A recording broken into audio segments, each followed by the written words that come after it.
I always forget to do this. We're now audible, hopefully.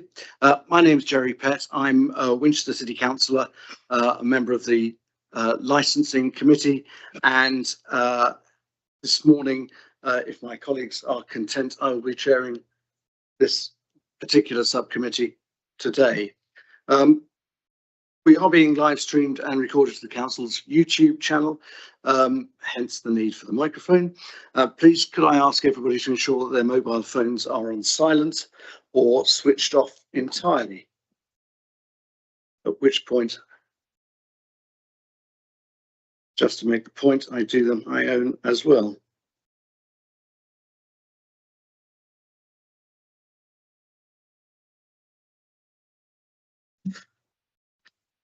In the unlikely event that it's necessary to evacuate the building for an emergency situation, the fire alarm will sound.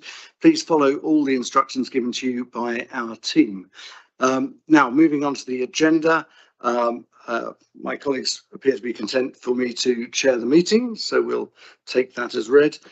Disclosure of interests. Do we have any disclosures of interest at all? For the sake of transparency, I should declare that one of the people who wish to make a representation is a colleague of my wife. I've had no discussions on this subject with Mrs. Bailey at all, so I say that merely for, as I say, transparency.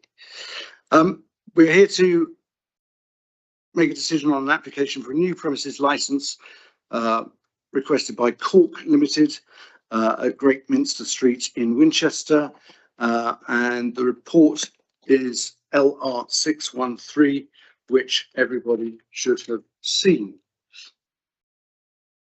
The hearings regulations require that the hearing should take the form of a discussion led by the three of us on the subcommittee, and normally cross-examination will not be allowed. We will be following the adopted procedure for these hearings, which is set out on the reverse of the agenda paper. Each party will be allowed equal maximum time to exercise their rights to the hearing. I will exercise my discretion to allow additional time if necessary, taking into account the requirement to allow all parties equal time. Only those points contained in your written representations, the report and the supplementary documents can be raised. And can I just check that everybody has had access to the supplementary agenda? Yes, good. We have the applicants at the table. We have had no representations from other responsible authorities. I will just introduce my fellow councillors, Councillor Johnny Morris and Councillor Stephen Godfrey, who are joining me on the subcommittee today. We have all read all the written comments on the application, which are included in the report, and I understand that the following people wish to address the committee. Mr. and Mrs. Bailey, Oliver Welby, not, I beg your pardon, Hugh Welby Everard, thank you. Carlina and Nitin Mehta, okay, and Anne Scott, thank you. And the applicant, Jonathan Piggins. Good. We can only consider issues relating to the four licensing objectives, which are prevention of crime and disorder, public safety, prevention of public nuisance, and protection of children. The subcommittee will also have regard to the national guidance and the council's licensing policy. So now I'll pass over to the licensing manager, Carol Stavanchuk, to introduce the report. I beg your pardon, Nick Lind. Thank you. So this application relates to an application for the grant of a new premises licence under Section 17 of the Licensing Act 2003 for Cork, 7 Great Minster Street, Winchester. The premises has been operating as Design House, a retail outlet, without the need for a premises licence. The application has been made for the supply of alcohol for consumption on and off the premises. The hours applied for are from 10 AM till 10 PM Monday to Thursday, 10 AM till 11 PM Friday and Saturday, and 10 AM till 9 PM on Sundays. The applicant has stated that they are, and I quote, a specialist English wine retailer and bar where people can purchase bottles to take away or a glass of wine to drink. We have 2 establishments already, one in Canterbury and one in Tunbridge Wells. We would also be serving coffee, tea and snacks, including non-cooked food such as platters and salads. Our establishments are known for a relaxed, refined atmosphere. End of quote. The applicant has provided further information in support of their application, which can be found in the supplementary paper. 4 valid representations were received against the application by other persons. These representations can be found at Appendix 2 on pages 39 to 49 of the report. Some of the points raised within those representations are not relevant to the Licensing Act 2003 regime and should therefore not be considered by the committee. These include any mentions of street furniture of pavement licenses, which are under a separate licensing regime, or non-licensable activities such as serving coffee, tea or food, or environmental health issues such as rats. The subcommittee must consider the impact of providing licensable activities, in particular any likelihood of public nuisance arising with a view to the promotion of the licensing objectives. No representations were received from any responsible authority. There are conditions set out in section 5 of the report, which were offered as part of the operating schedule in the application for members to consider. Should the subcommittee be minded to grant the application, members may also wish to consider adding additional conditions which are appropriate to the premises and necessary and proportionate to promoting the licensing objectives. This may also be the case as a result of a hearing because of representations received. However, there should be a discussion during the hearing so that the applicants have an opportunity to respond and explain how other conditions may affect their business operation. Thank you. Thank you, Nick. Okay, I'll now pass over to the applicant, Mr. Piggins. Is this on? Yeah. Is there? Thank you. Firstly, to the sort of residents of Great Minster Street, I appreciate your concerns. We do recognise that you are a quiet residential street. You don't want any further disturbances, and we take that on board. Wholeheartedly, we do not want to make your life any noisier. Mr. Piggins, could I just interrupt you? Yeah. Please address us. Sorry, okay. Yeah. There'll be an opportunity later to. Okay, I just want to say that. That's fine. We already have 2 establishments, one in Canterbury, one in Tunbridge Wells, as Nick has said. We adhere to the 4 licensing principles, and we take those very, very seriously. Whether it's regarding crime and disorder, whether it's regarding public safety, public nuisance, or the protection of children. We have all the relevant protocols in place. We have all the training in place. We have all the necessary equipment in place, such as CCTV. It is incredibly important to us that we adhere to those, and our staff are fully aware of that. We have had not one single incident over 4 years of any complaint regarding those 2 establishments. The main reason for that, I believe, is the way that we treat our establishment. It is not a normal drinking establishment. If I take a step back, the reason why we actually started Cork was to celebrate the emergence of high quality English wines. We wanted to be a place of discovery. We wanted to be a place of education.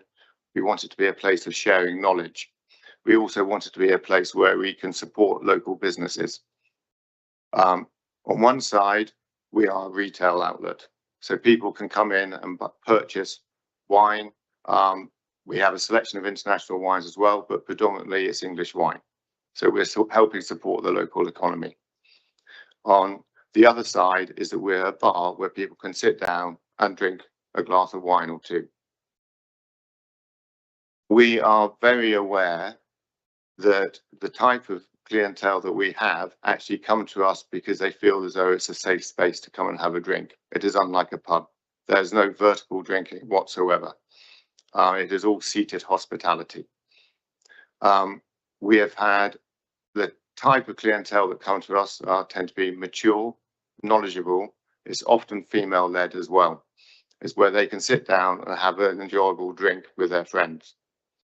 As said, we have had no incidences of any sort of issues regarding any public nuisance whatsoever, or any crime and disorder, or any issues with any children.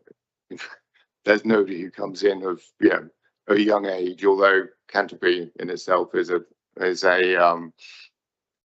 university city. The average age of our customers tend to be around about 40 to 45 and upwards.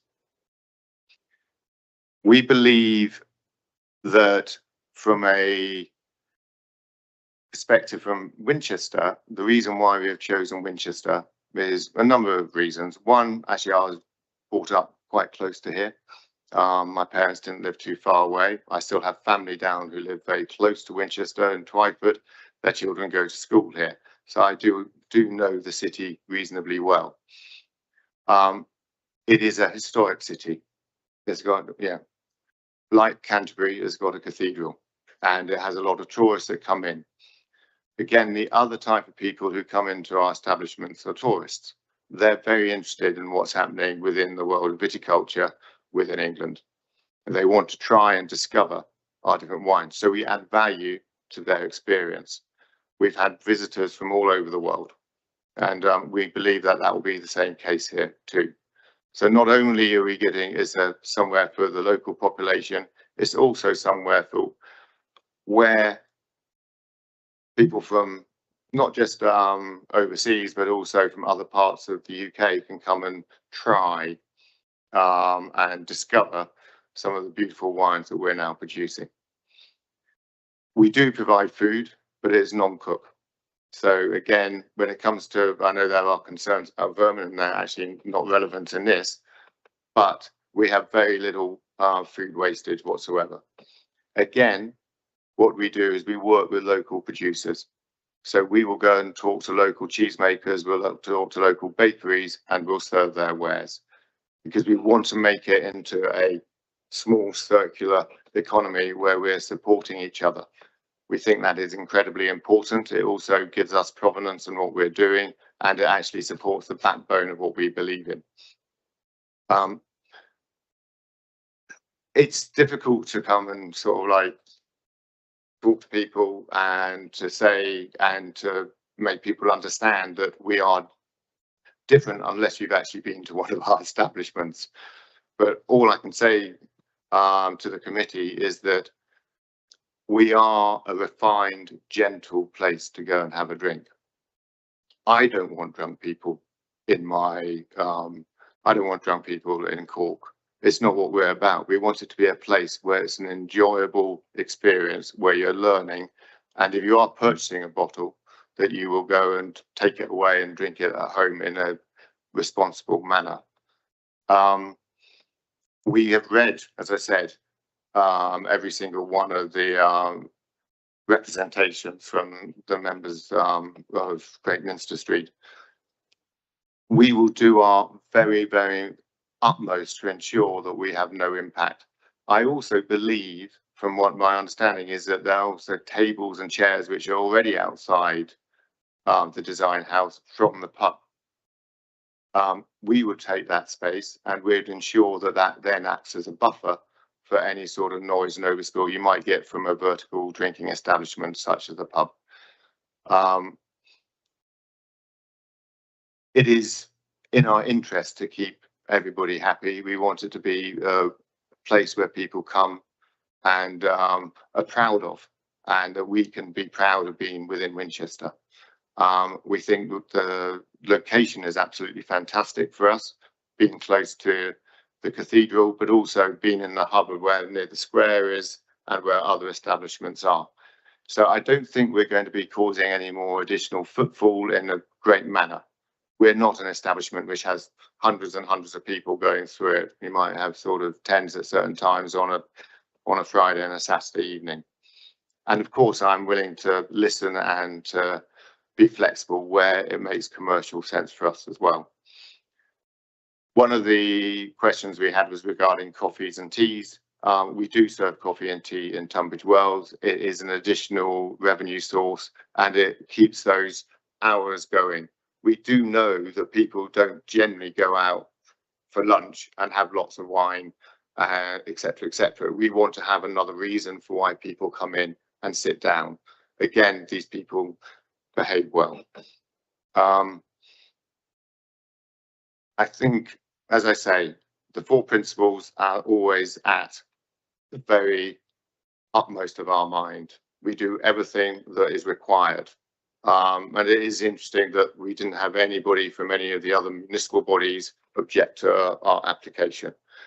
We will, and I say this with a hand on my heart, do our very, very utmost to ensure that there is no impact on any of the residents of Great Minster Street.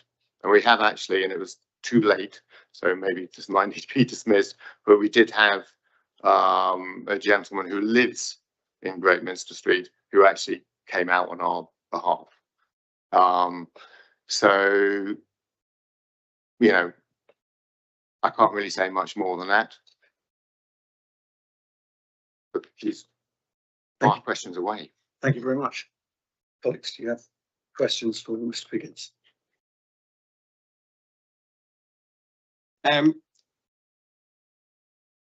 We have a. But it's not just purely about our neighbours, but it's also about our other customers. Our other customers have come into our establishment to have a good time and to have a time where it's a refined, generally speaking, quiet drink. If other tables start and other people start making too much noise, it impacts hugely on their enjoyment. And that then actually impacts on us as a business because they'll turn around and say, we don't want to go back there because there's too much noise. That then will actually have the natural ability of actually saying, well, overflowing to the neighbours and making sure that it is quiet there. But we will put notices out everywhere, which will be saying to them that to our customers, please respect our neighbours. It is, and please be quiet. If we are seating outside, generally speaking, our customers, as we keep on saying, tend to be slightly more mature and slightly more responsible and have a good understanding anyway. But if they do, make too much noise, we will tell them to be quiet, if not to leave.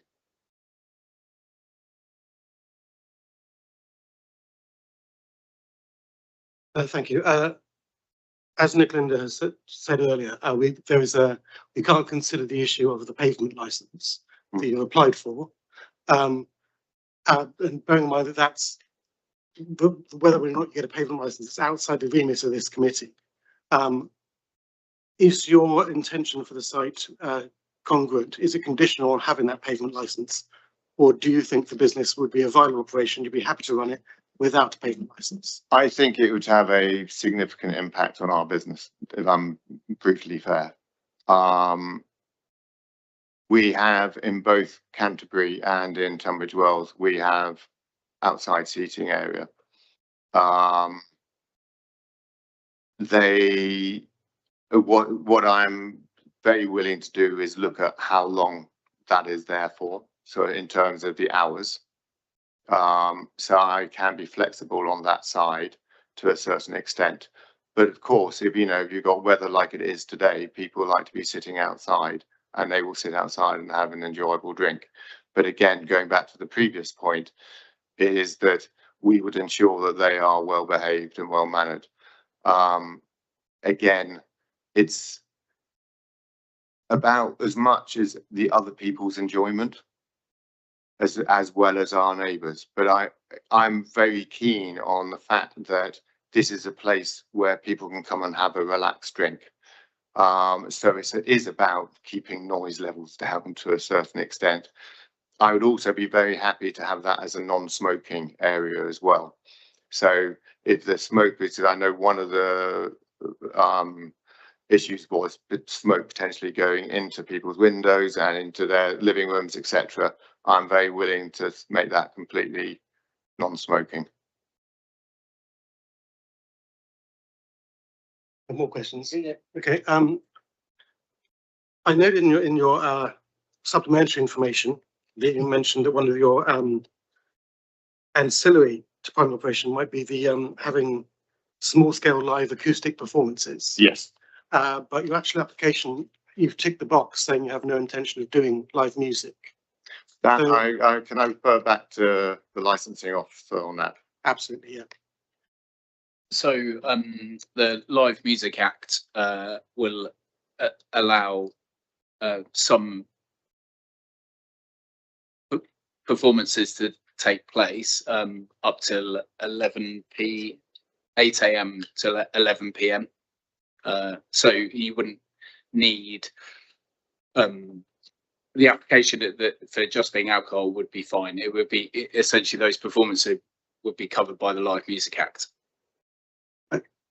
Yeah, I if you just think if I clarify. may, Sorry to Well, interrupt go on. you. I was No. going to say on page 23, I think the positive point, councillor, you were making is that the box for Provision the of live application- music. Yeah, provision of live music. That's there's a no there. There's a no to recorded music. So I think that's I don't know. I just assume that's what you. yeah, I think, It's just that and the Councillor Morris sort of asked the question I was going to ask in a second, but I think just for clarity, yes, you don't need a license for that. However, for the sake of transparency, it would be useful, I think, Okay, if you were to make clear what your intent so is on. we can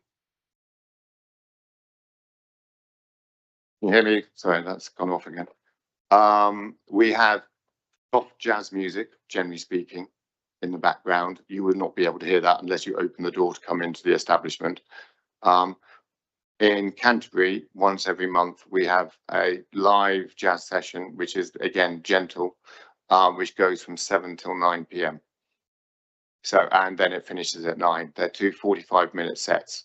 So you have from 7 o'clock to 7:45, 15-minute break. And then you have from 8 to 8:45. And then occasionally they might want an encore. So it goes on to about 9 o'clock, but it doesn't go beyond that. So we would not want to be doing anything later than that. But yes, we do have recorded music, which is quiet and it's sort of like gentle jazz, generally speaking. And we have had, and it's just giving us the opportunity to continue that provision, which is what we're looking for.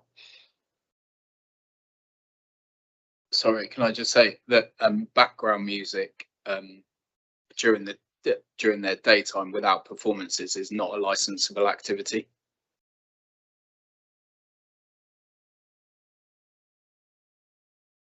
I shall obviously see guidance from Nick on this, but one of the suggestions has been the hours for you having serving alcohol on the premises or just serving alcohol to be taken away could be different. How many we should be so that if people come at 10 o'clock in the morning, they can buy a bottle of wine to take home, Yes. but they can't consume the bottle of wine on the premises until, say, midday or the afternoon, which would be amenable to that sort of condition. Yes, I mean, I wouldn't have any issues with that. I mean, it's, to be honest, it's very rare that we ever have anybody wanting to sit down and have a glass of wine before midday. So that wouldn't be a problem whatsoever. We can say, you can't have seated hospitality and after 12 o'clock as an example, or 11 o'clock, whichever, is suited.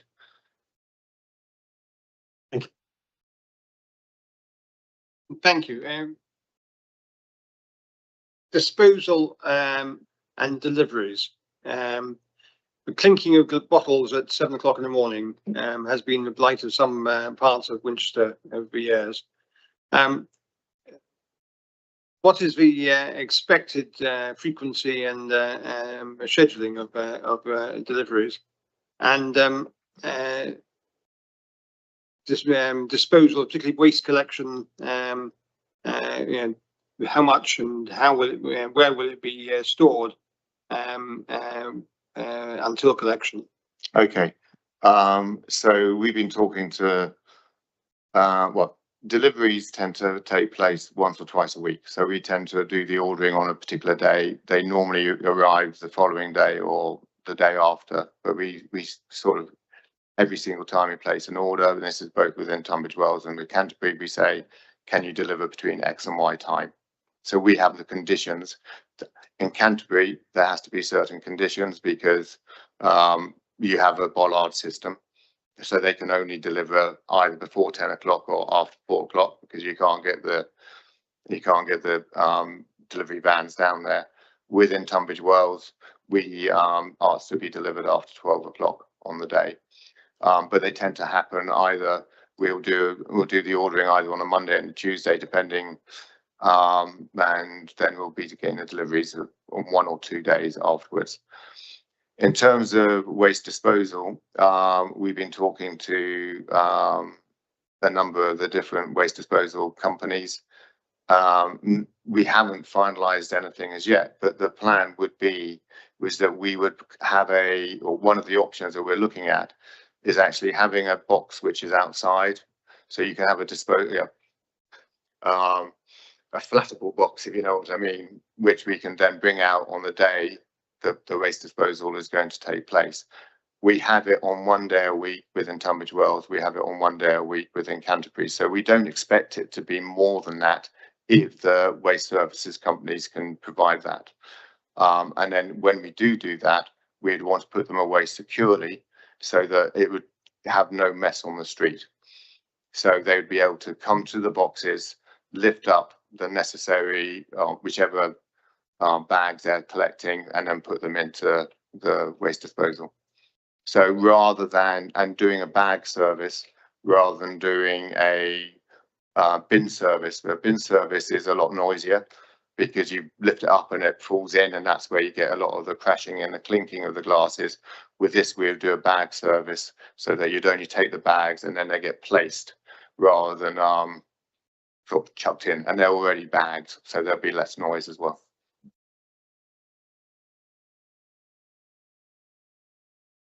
Can I just ask a question of the licensing manager, because I think you skipped that stage. No, yeah, thank you. Sorry. Would you characterize? I mean, it's bearing in mind confidentiality of the other venues.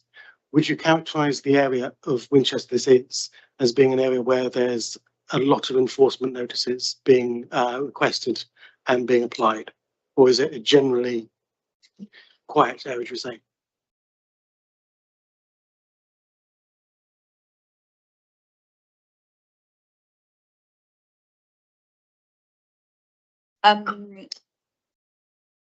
Generally speaking, I'd say that area is not an area that we have significant impact because of the style of the premises that are in that area. There have been some complaints that we're dealing with in terms of noise from another venue on that street, but I wouldn't say that they are of a similar type of premises to, say, the main high street pubs, if I can say that. There have been separate issues which are not licensing related in the Abbey grounds, not Abbey grounds, the cathedral grounds, which relates to the public space protection order. I know that covers that area as well, but not for enforcement notices, no. Okay, can we perhaps park that for the moment and come back to it once we've heard the representations, because I know that was a concern raised in some of the written representations. Perhaps we might be able to come back to that afterwards if you're happy with that. Yes, but I would say though, This is a general point. this application has to be considered on its own merit. Absolutely, And yes. so this has to be what potential impact from this application would have on the local residents. Mindful, obviously, that there might be some issues ongoing at the moment, but that is for different premises and for that management to manage. Indeed. And isn't for this applicant here, Jonathan, to I only manage other say this people. because it's already come up actually in what the applicants said himself with respect to a neighbouring premises. So perhaps we'll just park that for the moment and come back to it if we may. Chair, before you do that, can I just reference question earlier from Councillor Morris in relation to the outside area? As Nick mentioned earlier, the pavement licensing and the seating outside is covered by a different regime. And there were some questions earlier about taking alcohol outside, I think, and different timings.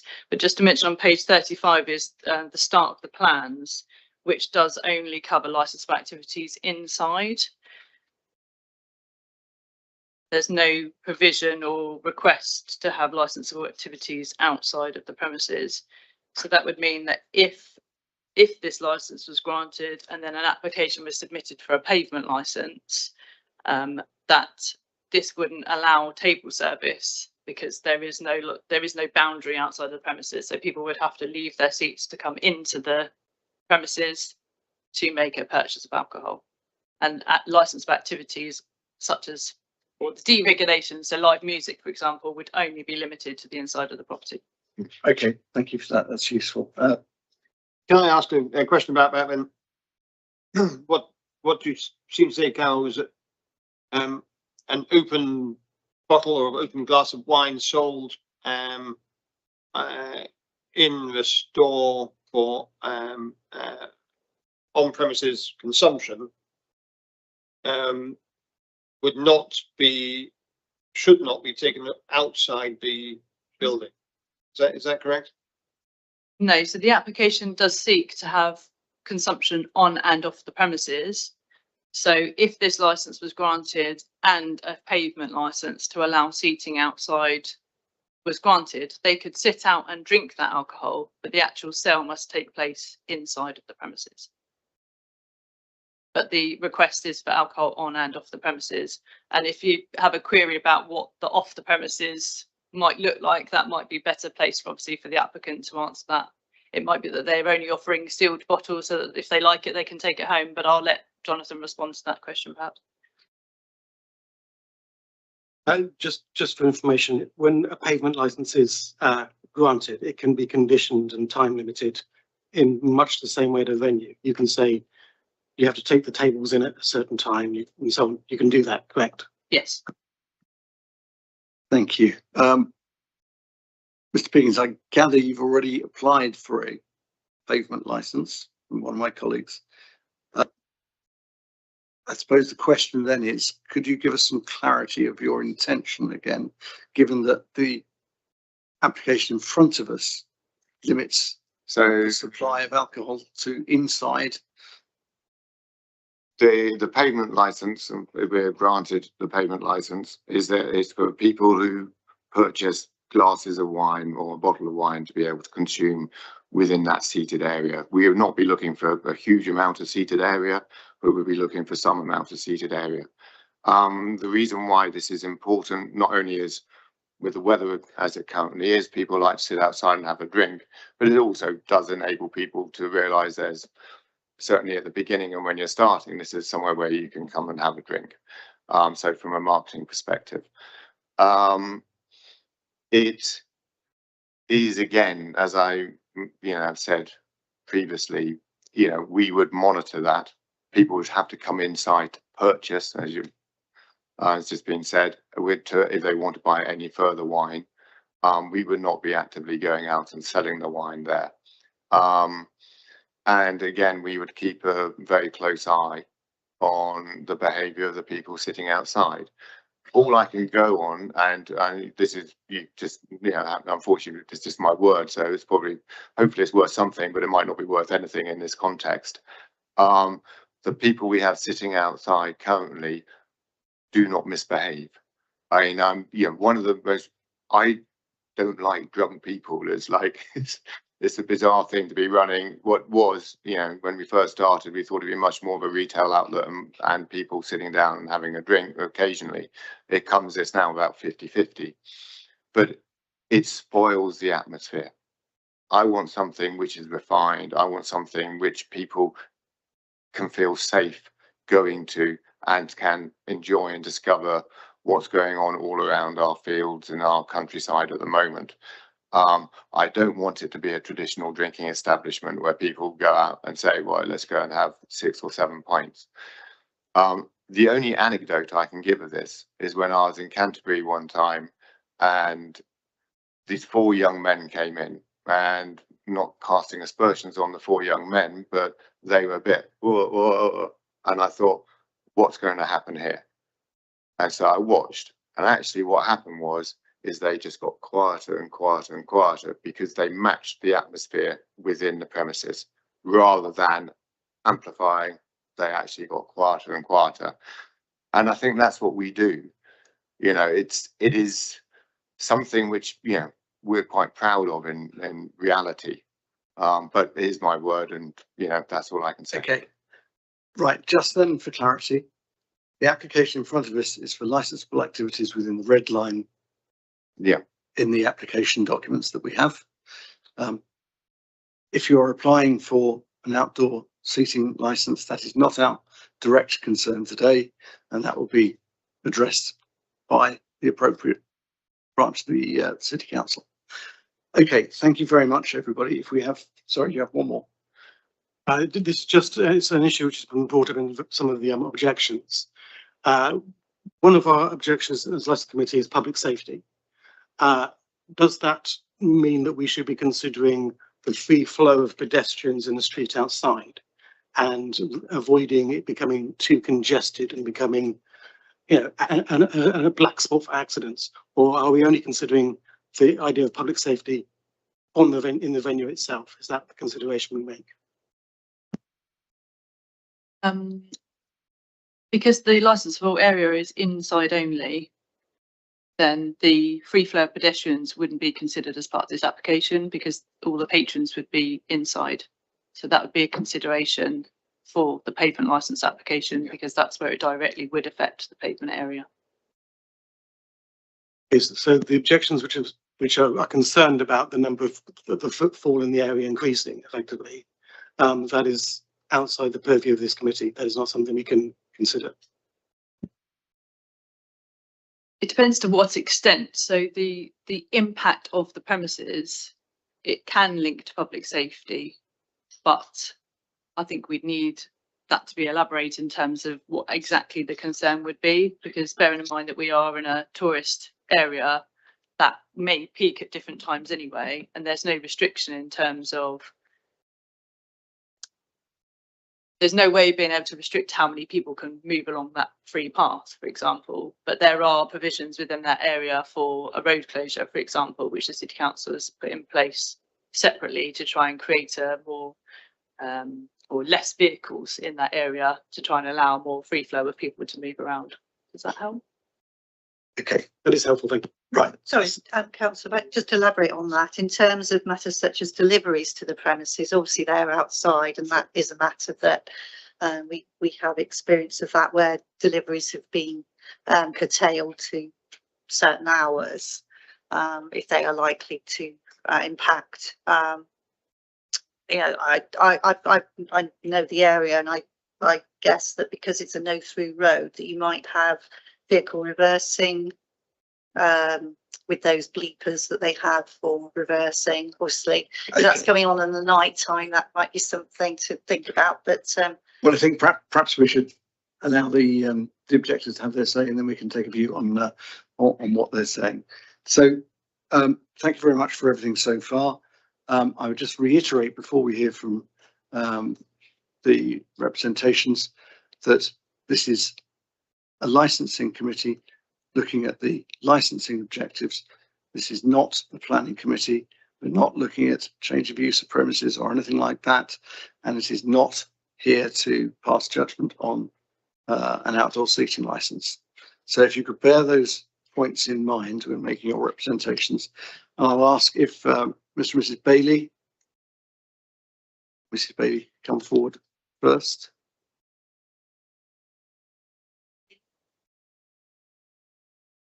Small historic street of 7 houses.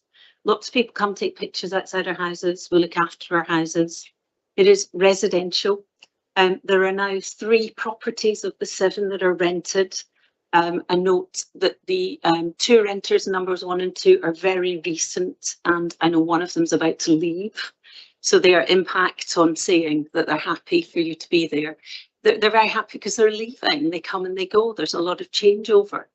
The 4 people who are here today are owners and very much involved in the care and the upkeep of beautiful historic buildings that belong very much to the Cathedral Close. And we'd like to preserve that. So while you talk about it being a tourist area, our street isn't, it's a residential street. The deliveries and the collection of glass already starts between 5 and 6 every morning. There are 11 different providers of waste disposal in Winchester, and we hear most of them every day. There are bollards in which people regularly drive up to and do 3-point turns, hitting our front doors in the process. We have taxis that sit outside our front doors for prolonged periods of time, as we currently are. So impact-wise, whether we're talking about a simple licence or whether we're talking about the impact of a new business on a residential street, is definitely going to be a real and distinctive impact. So ground 1 is prevention of public nuisance. So we already suffer from the existing licensed premises next door.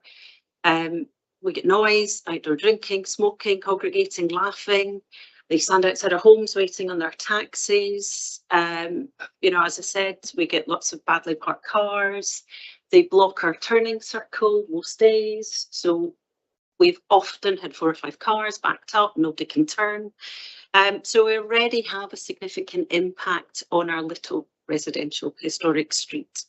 A further on and off sales licence, allowing customers to buy bottles, walk straight out onto the street, open the bottle on the Cathedral Green, which they already do from Tesco or from the Old Vine in quite large numbers, will have a material difference and add additional risk compared with an on sales only venue. Cork's own supplementary document proposes quiet signs and requesting that customers, training of staff, do not drink on the Cathedral Green, but notices are not enforcement. Enforcement is the council's statutory responsibility, not something achieved by a laminated sign or asking staff to enforce. We already have been asked by licensing to enforce the table and chair licensing of the Old Vine, which involves us having to go inside and speak to Marcello and ask if they would consider, or the manager would consider, putting the chairs in the appropriate and allotted positions. And we really shouldn't be asked to manage another business doing the exact same things. Great Minster Street is a narrow historic listed building street with no double glazing. We're not allowed double glazing. We're also not allowed to put our bins out on the street for collection if there were bottles, because it's of the nature of the listed street. Noise, vibrations travel easily between properties. It's not a generic city location. I notice your other premises are on busy high street. This isn't. It deserves to be protected for its history and significance. The second ground is cumulative impact, no area-wide assessment.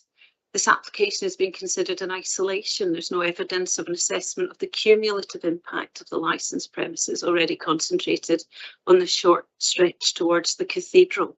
Adding a second alcohol-led premises immediately next door to the Old Vine and residential homes, particularly number 6 Great Minster Street, particularly with table and chair licenses potentially outside their sitting room window, which have been inches away from where they're sitting watching television, repeats a pattern of piecemeal decision making by the council that has already caused harm.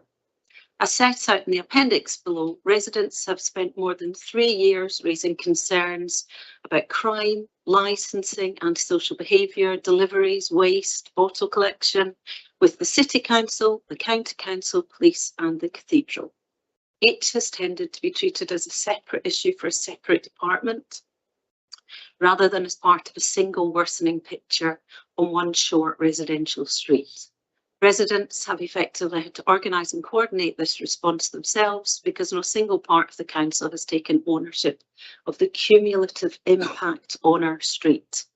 This application should not be assessed as a one-off, self-contained decision. It should be assessed against that longer-term joined-up picture and against the real prospect that residents will again be left to manage the consequences and to keep raising the same concerns for years to come if it's approved without proper safeguards. The issues of crime, noise, antisocial behaviour, waste deliveries, taxis, parking in a historic residential street must be looked at together for the sake of residents and visitors. The third grounds, existing non-compliance was unresolved at the time of application. At the time of Cork's application, when it was submitted on the 15th of June 2026, when we submitted our representation, the Old Vines furniture was still extending beyond its approved site plan, encroaching onto the frontage of the former design house and number 7 itself. This non-compliance has persisted for years, despite repeated correspondence with licensing raising the same concerns. I'm still waiting for a reply to an email that I sent from the 16th of July. The Old Vine only began to comply in the last few weeks after Cork's application was already under consideration and only shortly before this hearing. The revised pavement licence plan protected the dropped curb did not take place until the 2nd of August, 3 days before this hearing. The timing matters. It shows compliance only follows sustained pressure and scrutiny, not routine enforcement. The committee should not assume conditions attached to a new licence will be observed voluntarily or enforced proactively. The fourth ground, process and notice concerns. The Cork application notice dated 15th June with representation due by the 13th of July 2026 was displayed in the premises window but was obscured by the Old Vines furniture and seated customers, which is the very issue this letter concerns. It could only be read by myself by looking past drinkers, asking if they'd move their tables and let me take a photograph of it because they were all in front of it. Residents were not proactively notified and were left to discover applications of this significance by chance. In fact, the 3 people who own the properties who are not here today, do not live in Winchester, were not notified of this themselves. So public safety and crime disorder, the owners of number 6 have experienced a burglary by intoxicated intruders. It resulted in a Crown Court proceeding, a nearby assault on Little Minster Street recently, and repeated vehicle vandalisms, which have all been reported to the police. Visible evening policing in the city centre is minimal. An additional licensed premises adds pressure without any plan for managing the resulting increase in activity. 6th ground, unanswered operational questions put to the applicant. Well, I think you've raised many of these. So do you intend to apply for pavement licence? Well, the answer to that is yes, and you have done. Will customers be permitted to consume outside alcohol outside the premises? And will they advertise the sale of alcohol for drinking in the street as the Old Vine currently does? Has assessment been made of the pedestrian flow around the square, current restaurants, the museum, the cathedral, peak times, reversing trucks, children out with their chalk drawings outside the museum with trucks reversing inches from their heads? We ourselves in Great Minster Street have had to put a planter on the street to stop the number of cars that drive on the pavement across our front doors on both sides, with no enforcement by the council at any point, despite repeated raising of this matter. So we ourselves as residents have placed a planter because I myself witnessed a child nearly being killed by a black car which drove within a foot of a child sitting on a seat at the Old Vine. Other things to note is just that as a street we've been meeting for many years. All of us have been involved. We've had representation from Winchester City Council, Mark Reach, and Dominic Hislock as well. We've had representation from, he was from Hampshire County Council.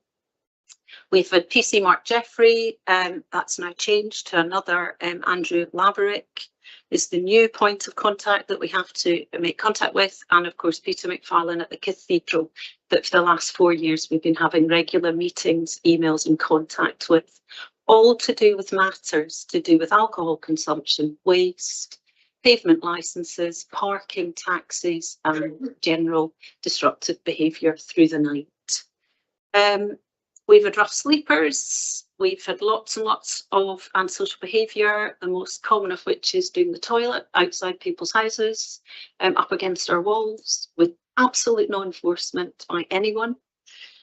Daily drug use, alcohol abuse, delivery vans, street performers who are extremely loud with no control in their volume. There is no licensing currently, so nobody stops them being as loud as they like.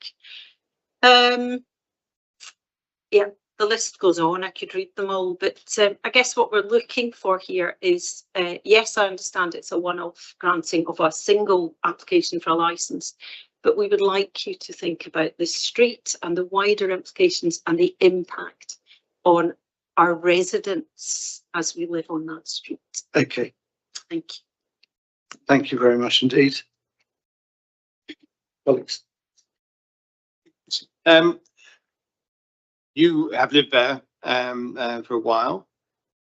What has changed in the time you've lived there, for good or for bad? The Eclipse has been there for quite a while, 700 years. So that area has been a drinking square for some years. But during that period, the road closures on Great Minster Street, the barriers have been put up. What's made it better? What's made it worse in the last time you've lived there? It's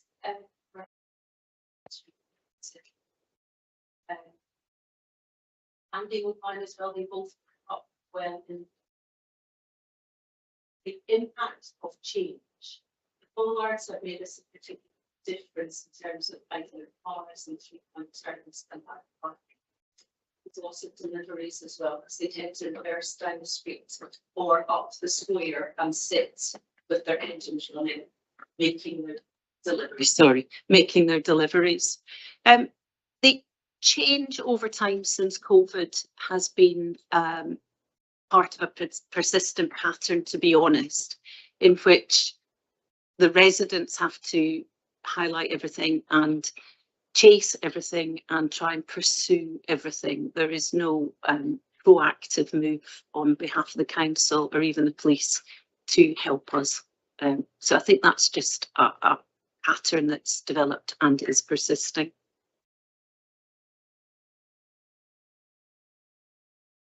Yes, you mentioned, I think, the cumulative impact, and you were concerned regarding this particular licence being that it's adding to existing issues.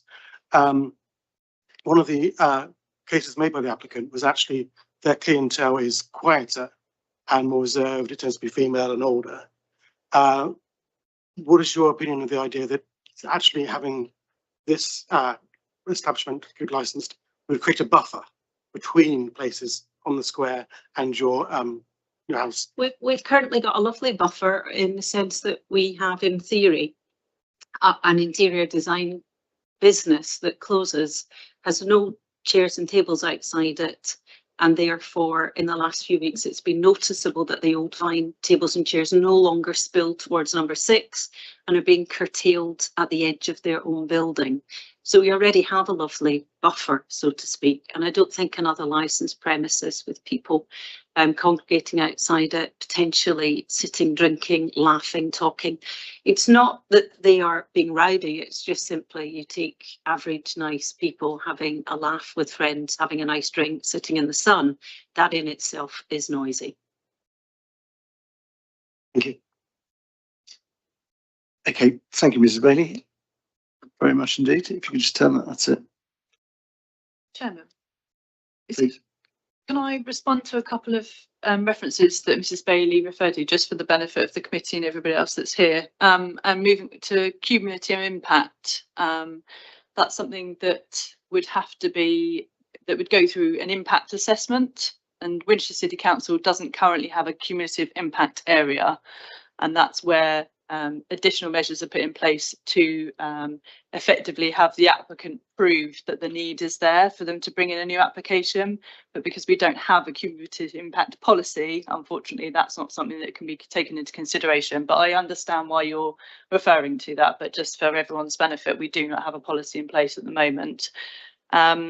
The notification to residents, the applicant submitted their application and complied with the all requirements that's required statutorily. And I appreciate that's something that's been raised before, but as a process, the council are not required to notify local residents. And I appreciate that's something that might be for planning, but for licensing, the statutory requirement is to display a public notice at the premises on pale blue paper, and for us to display that on our website, and for a newspaper, our public notice to go in a local published newspaper, which were complied with. So just to assure the members that that was complied with on a statutory basis. I think, if I may, yes, I'm sure all statutory requirements have been met. I think we're addressing a perception here that residents feel that the notice that was displayed was not as visible as it might be. So whilst all the boxes have been ticked, perhaps we could bear that in mind for the future. Can I answer that? So we put it up where we put it in the window where it was clear to see. We did not know that when we put it up, there were no tables or chairs out there. It was very clearly visible. As soon as we were told there was an issue, we moved it right to the front door so people could see it. So okay. We would comply, and we're doing what we have to do statutory. It's not up to us to write to every residence, but we did what we had to do. And as soon as there was any issue, we resolved it. That's good to know. Thank you very much indeed. That's correct, Chair. The notice was moved by our request.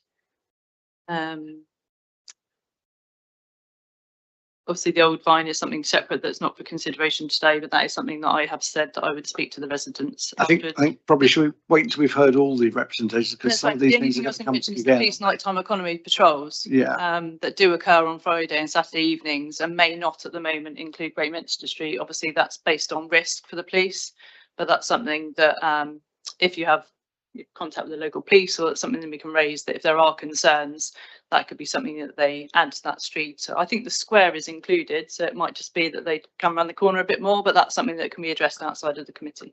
Yeah, sorry, I'm just thinking that these things are probably going to come up 3 more times. So that's part of the reason why I thought it'd be useful to mention it now, so that if people are also referencing the same things, that they have a better understanding. Hopefully they will take that into account. Yeah, thank you. Okay, second up, Mr. and Mrs. Welby Everard, please.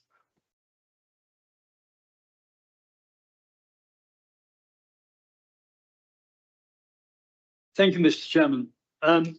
It strikes me that there are 2 real issues here. One is the effect that this application is going to have on the environment, and that includes the residents of Great Minster Street, which, as Mrs. Bailey has very, very perceptively described, is a historic street, and is very it has about seven houses. It's actually got 8 residences in it, and we suffer enormously from the increased noise within the square, which, to ask your question, Mr. Godfrey, what has changed? The square has become a place for eateries and drinking the whole time. This is yet another which is going to encroach further up into Great Minster Street and cause annoyance, undoubtedly extra noise, and if there is a pavement license, that'll be exaggerated. And that is a key issue, the effect on the environment generally. The second issue is, of course, the working practices of Cork Limited, and I have numerous points on those. And may I first of all just take up a little bit of a question on your type of person. who I know is your ideal person who you would like to see in your establishments, as would we all. The type of person who is a tourist within Winchester and within the area of the square and within the area of Great Minster Street, within the area of the cathedral, the green, is not always as desirable as you would like to make out. I can assure you. I unfortunately don't have any evidence of that Okay, whatsoever, but sorry, Can we just let the ones in Canterbury are very well behaved. Anyway, The that is the representation key issue, and there have been, as I think Mrs. Bailey mentioned, we have had several fairly recent crime within Great Minster Street and Little Minster Street area, generally speaking, and that's major crime, break-ins, and the police have been round. So I would not necessarily say that your type of person is the perfect person who you would like to see in all these places. I would like to also add on to the encroachment of the area and the effect and impact it's going to have on the residents of Great Minster Street.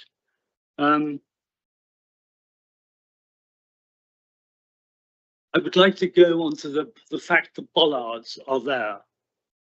The majority of deliveries for the square take place on the square side of the bollards. I would like to think that for deliveries for Cork Limited, if it was approved, would take place on the square side of the bollards and not Great Minster Street side.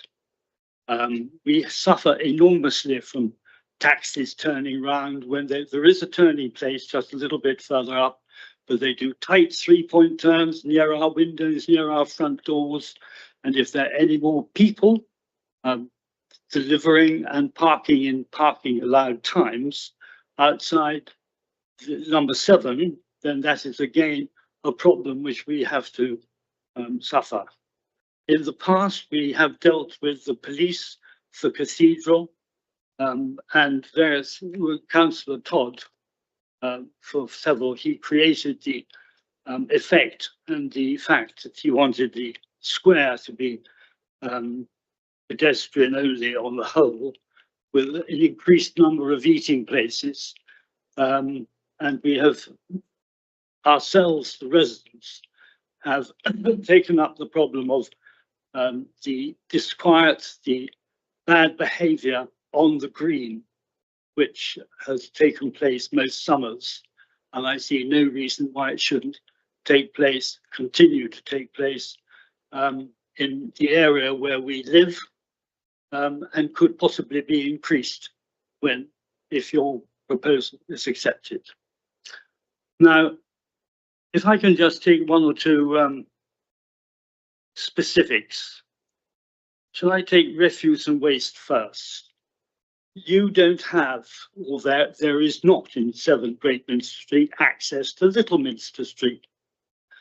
The majority of eating areas down that side of the square all have access to Little Minster Street, and all their waste and all their bottles are collected and deposited and stored on Little Minster Street. You are suggesting, I think, that any waste that you have is on Great Minster Street. That is not acceptable. Okay, but let the full That is not acceptable. We don't have it at the moment. We do have a rat problem, as I put in my representation. It is a major rat problem. It's a major rat problem in Winchester anyway.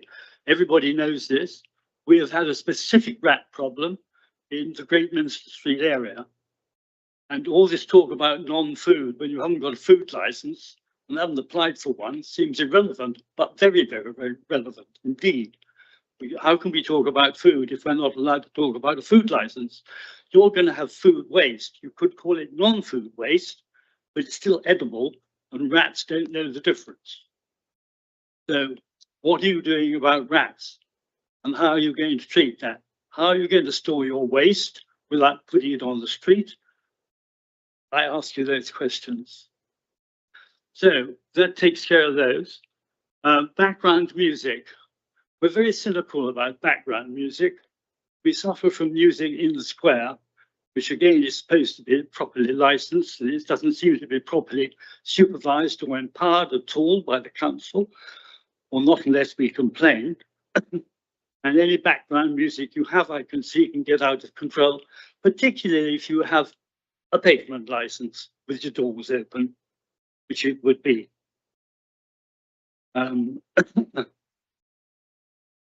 So I think those are my major points. Okay, thank you. That's the rats are the main one. Yeah. Okay, So thank you very much indeed. if all those were answered, I'm sure there wouldn't be too much of an opposition. Oh yes, there is one more thing. The noise, of course, as you get the encroachment from the square up Great Minster Street is not really acceptable anymore. And the noise will impinge on Great Minster Street, as will the music. And the one way to mitigate that is to reduce the proposed timings which you have. Now, the timings you have do not correspond to your opening hours in either Canterbury or Tunbridge Wells. And you will seem to have gone for the same timings, mostly the same timings, which the Old Vine has. I would suggest they need to be decreased to make them more acceptable, and probably not opening after 8 o'clock in the evening. Thank you very much, Mr. Chairman. Thank you, Mr. Welbury, everyone. That's all very clear. I'll just ask my colleagues if they have any questions of you on your representation. Just to begin with, just to check, Nick,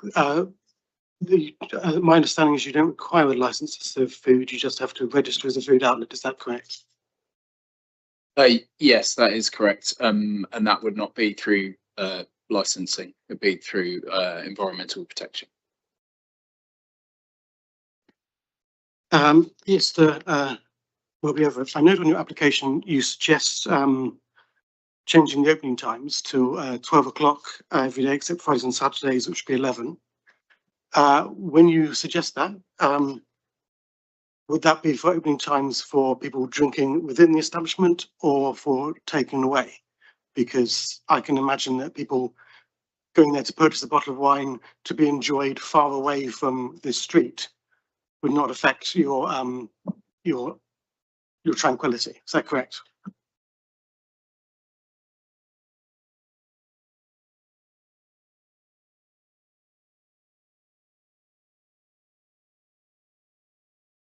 I reviewed the times from Canterbury and Tunbridge Wells after I wrote my representation, and I see that the Canterbury is 11 AM to 10 PM. Yeah. Okay, We put could that have some to, exceptions, obviously, but there's a general rule. I was trying to keep the timings down. we'll put that to Mr. Biggins when we've heard all the representations. So, yeah, thank you. Yeah. And I think that's the. Thank you very much, Mr. Welbury, everyone. Do feel free to stay at the table if that's more comfortable and better for hearing and so on. Meanwhile, Mr. and Mrs. Matter, please.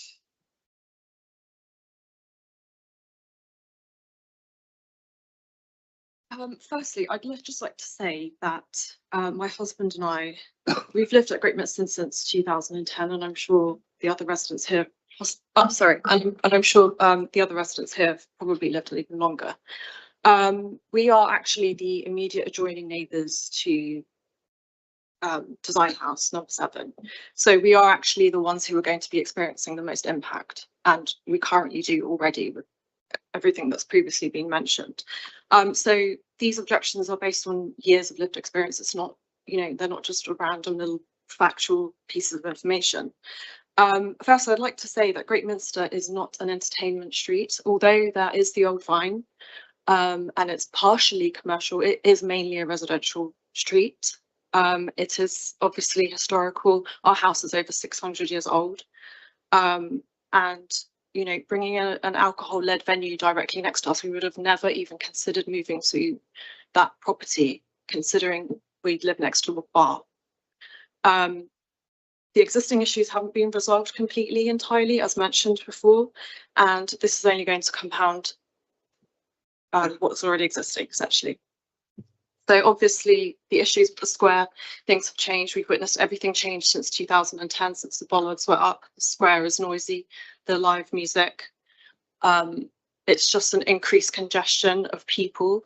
I mean, there's a lot of points here. I mean, the loud conversations, in the evenings in particular, the outdoor drinking that we experience. With regards to the football, for example, that just took place, incredible amount of noise that we have to deal with, just people just in general walking through our streets, all contained within that area. And Cork Limited would only add to that for us. The open street drinking. The pavements, our actual pavements being used as taxi drop-offs for bars and you know, drinking and eating outside. My husband and I personally, we have our lounge. It's the first room as you enter the house. So we actually have to keep all our shutters closed. We have to keep all our windows closed because we can smell cigarettes. We can hear people's normal conversations, although they may not be loud completely, you know, laughing, you know, rough, disorderly behavior consistently. We can still hear, we can still smell, and it's just a permanent white noise outside. It's not a nice white noise, it's actually just a very disturbing noise. So yes, we're unable to enjoy our home actually. And yes, it's basically pushing us out, that whole area. Yes, so our residential amenity has been reduced.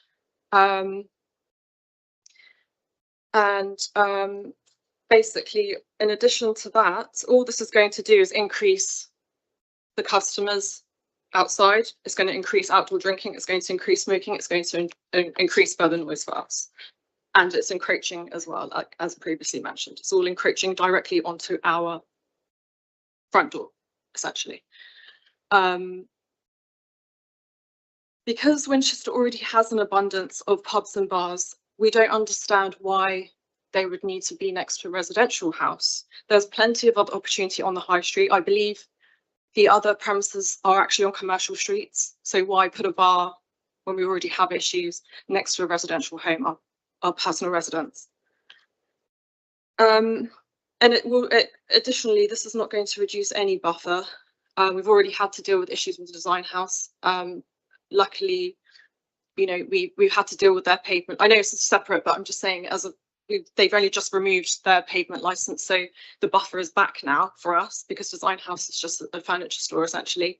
So we now have had a break, and it feels like it's back to normal finally after all these years since COVID.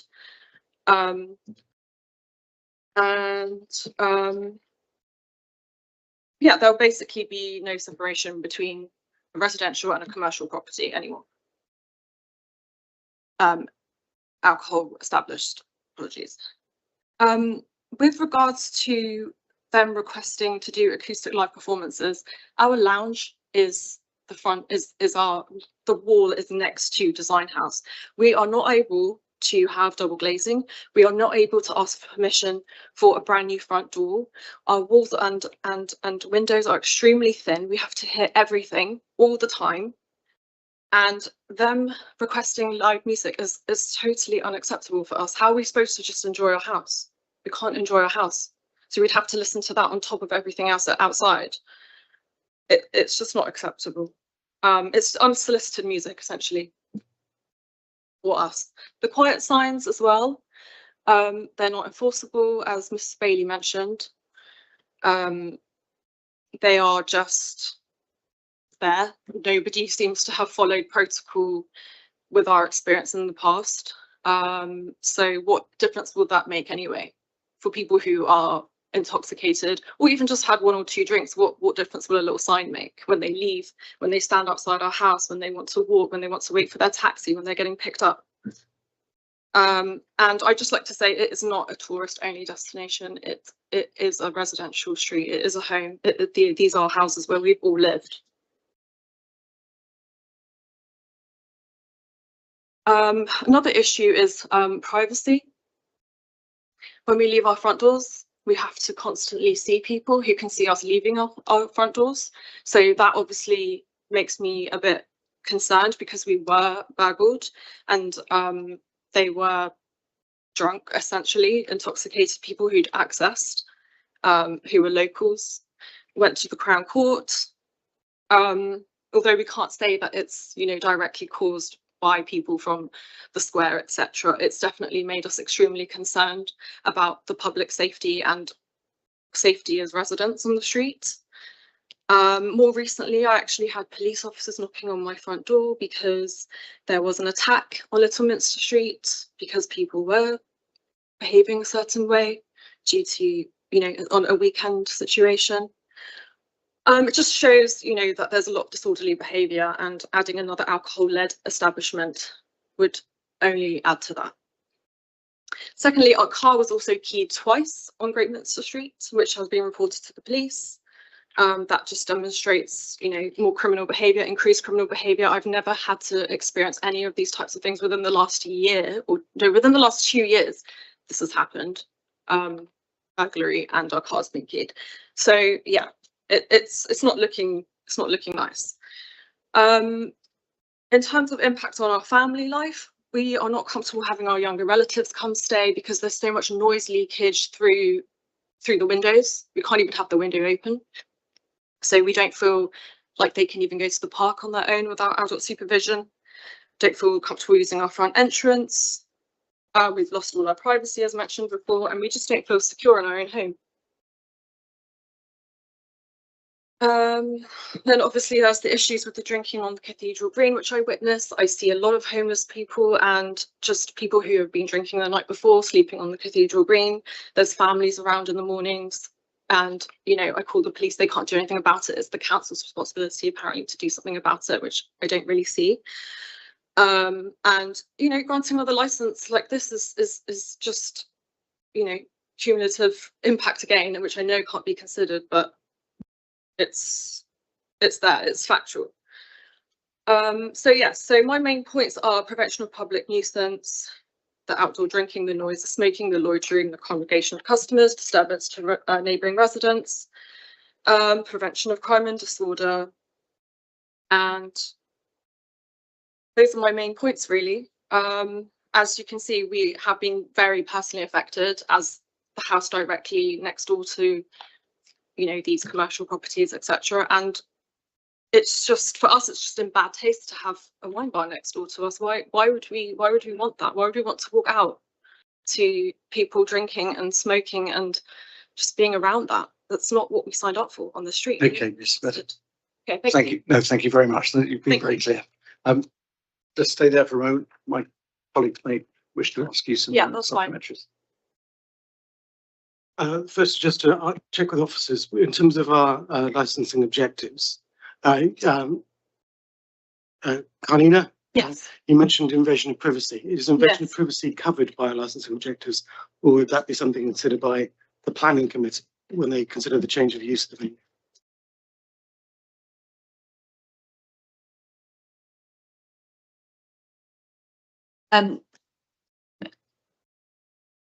Privacy, my understanding, privacy is not something that's covered by a licensing objective. It's about the activities that are being provided that are licensable, not the being of a venue.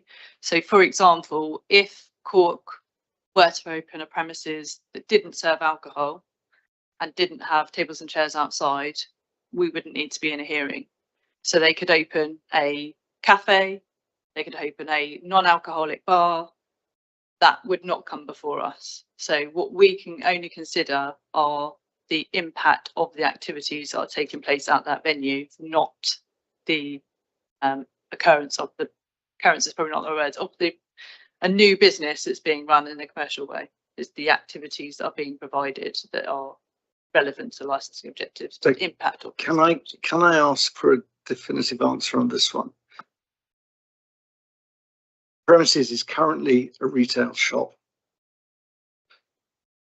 The applicant is looking to, small c, small o, change the use of that a premises to a licensed premises, will they need to submit a planning application for that change of use? Expect that would be the case, but I have little knowledge of the planning regime. But as you're aware, planning and licensing regimes are separate. Yes. So if planning permission is required, that would be separate to the licensing regime. And a licensing decision does not have to hinge on a planning permission.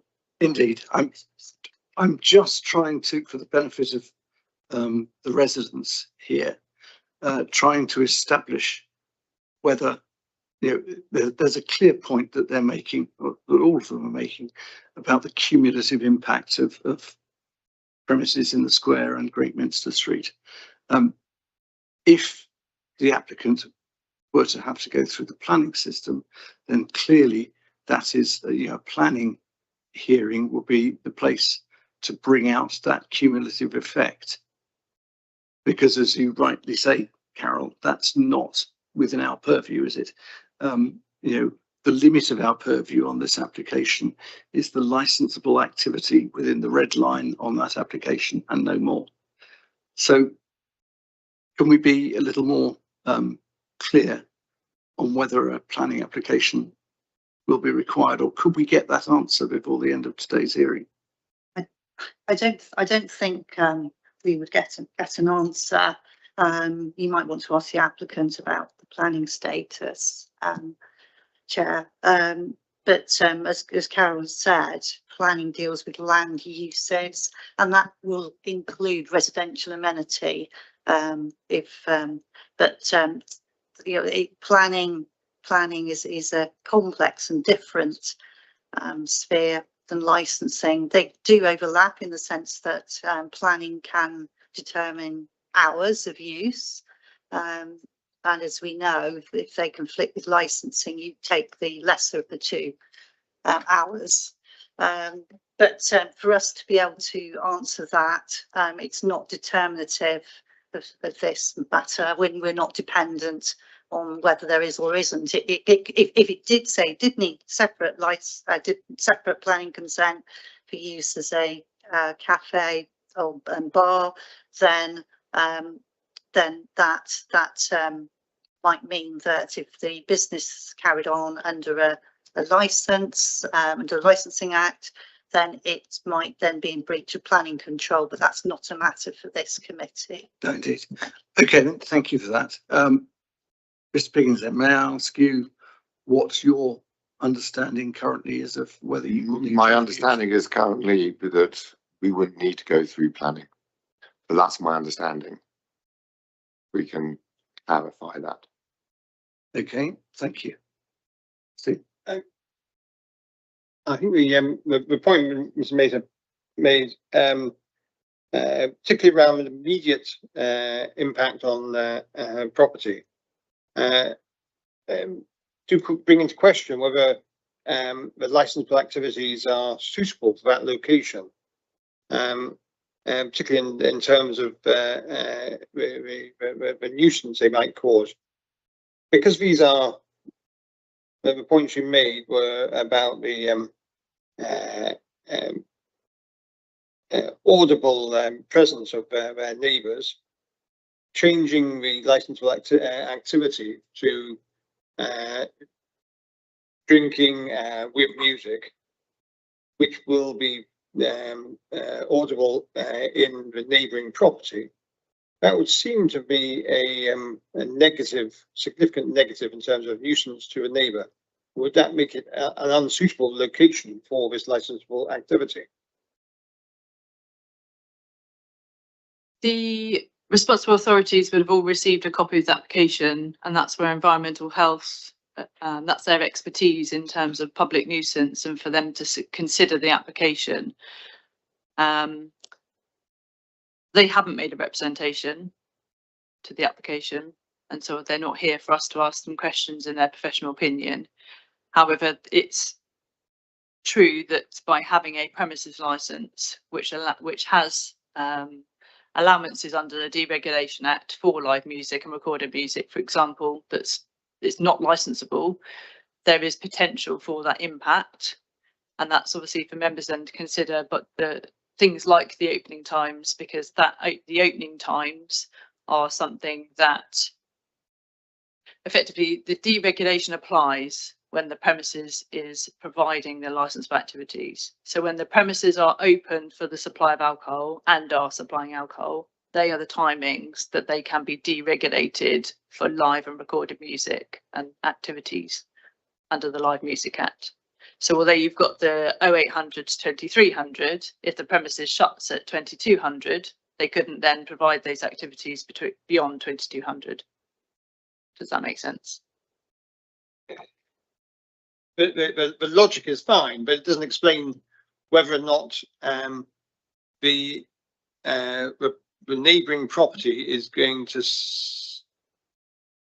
potentially suffer a loss of amenity, a nuisance, because a permitted licensable activity has brought noise and laughter, joy, and the consumption of alcohol brings with it noise, which seems to be very highly undesirable. We wouldn't want that in a block of flats, for instance.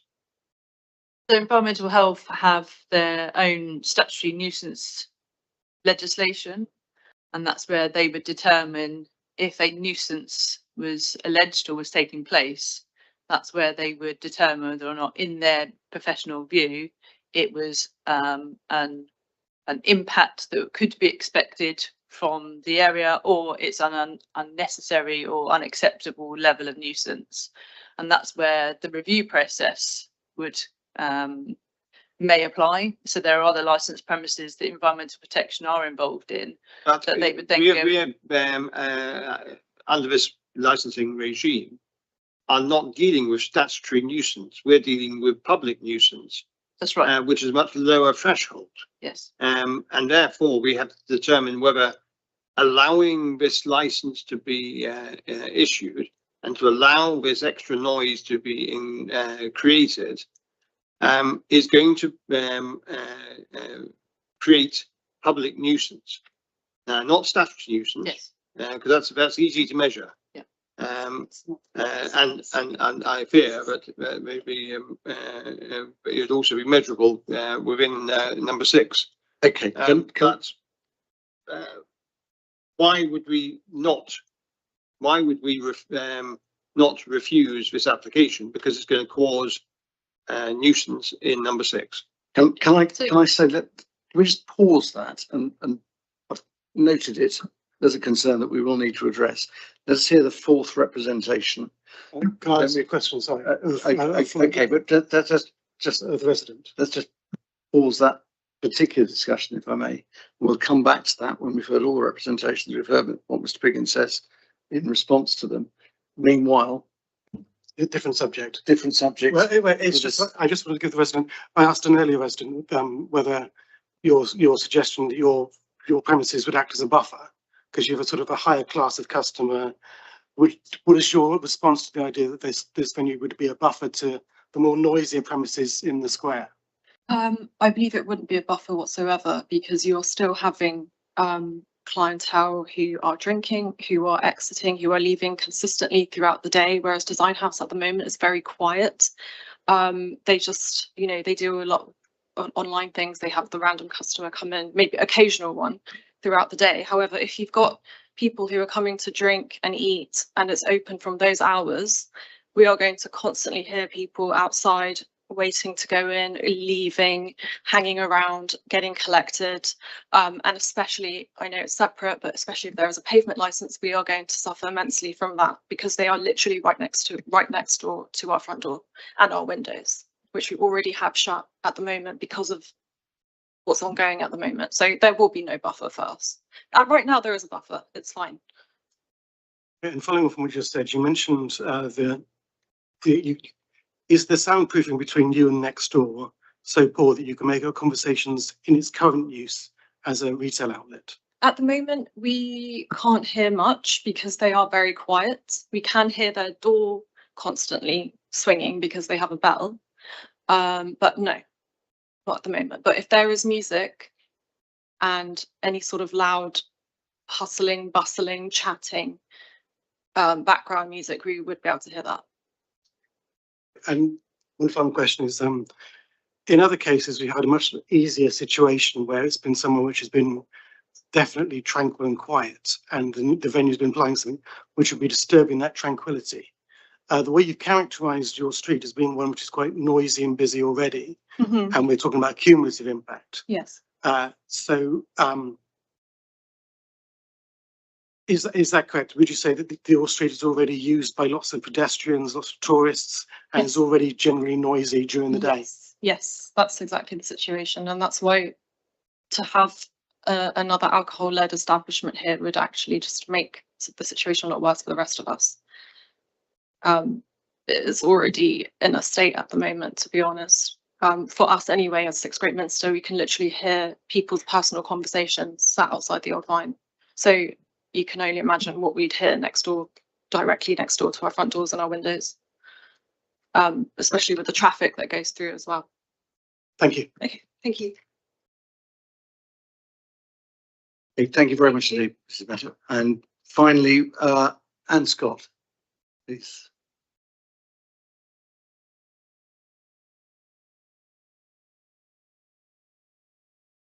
Thank you, Chair.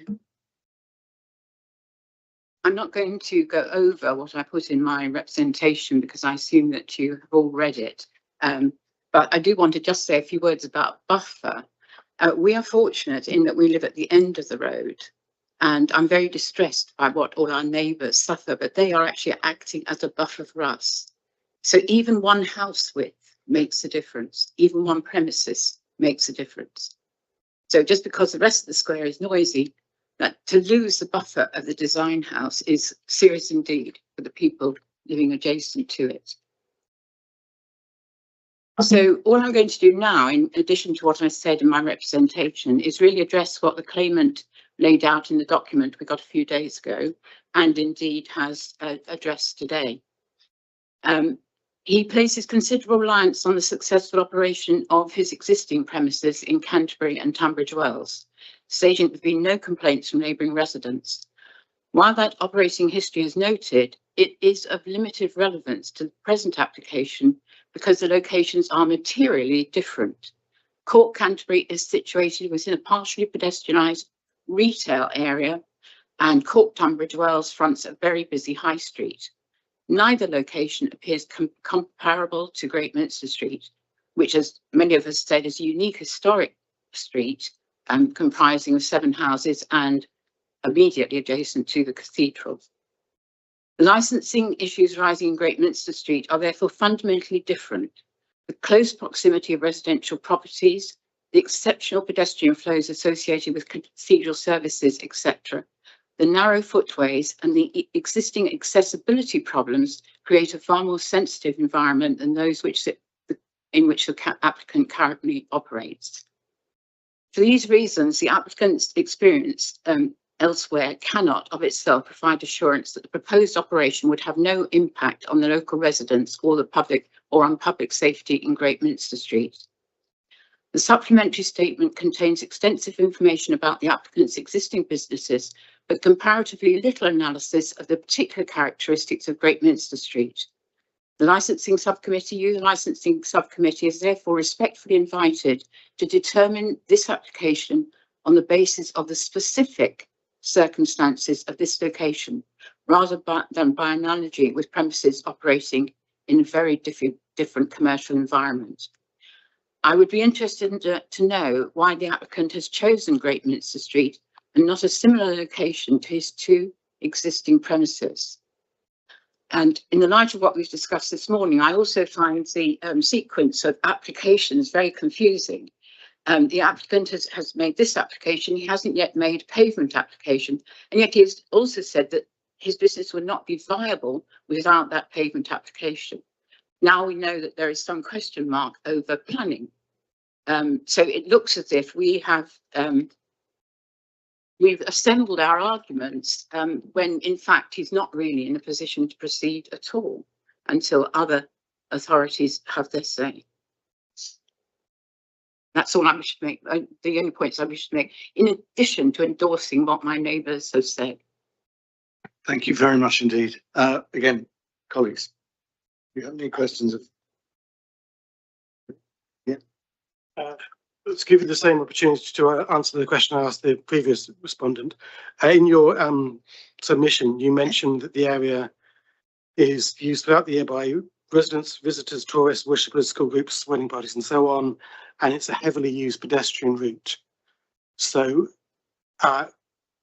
if this venue license were allowed, it wouldn't be disturbing tranquility. It'd be having a cumulative effect to an existing heavily used, busy, noisy area. Is that correct? It will be disturbing the tranquility, to go back to my earlier point, in that it is one building nearer. And it will increase, obviously, it will increase the number of vehicles. While you may lay down conditions for when your deliveries come, the driver may not necessarily observe them. And that is a problem in Great Minster Street, with oversized vehicles coming into a cul-de-sac where there's very limited turning room. But again, my neighbours have made that point more than once.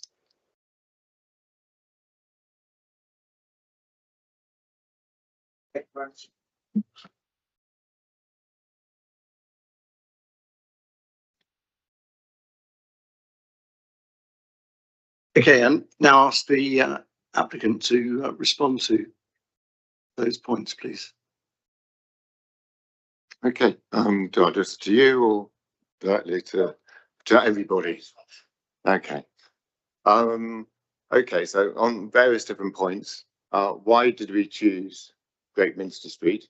You talk about the location of Canterbury.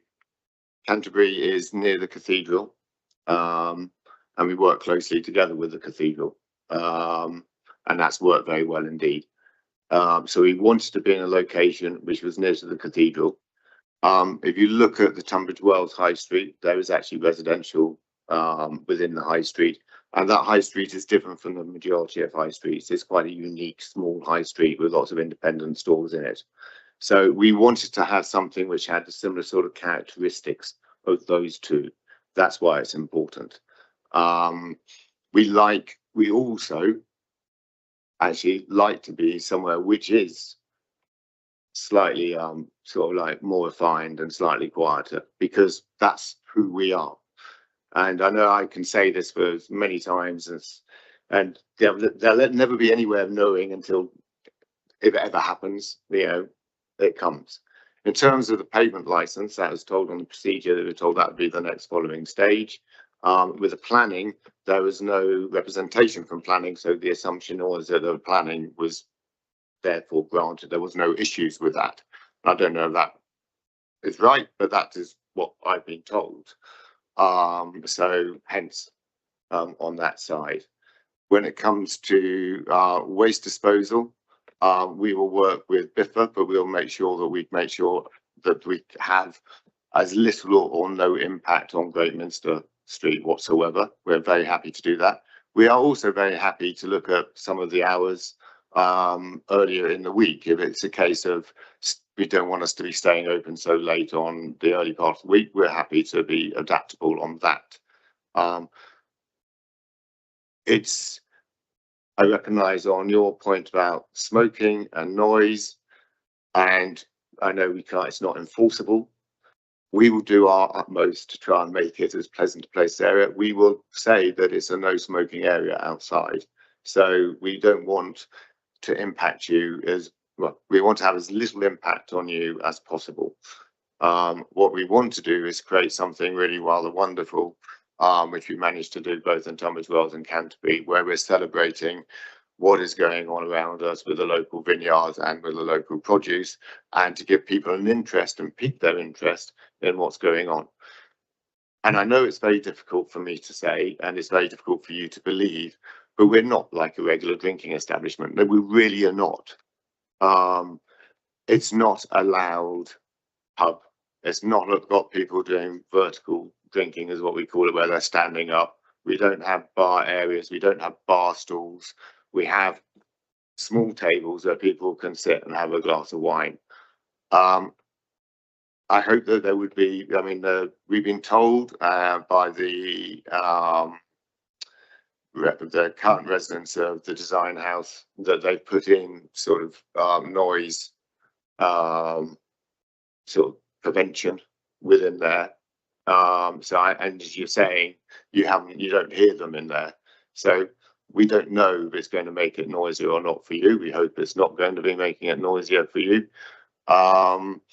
With the music, it is not loud. It is more something which people will just enjoy listening to. But again, that's something we'd be very happy to work with you with.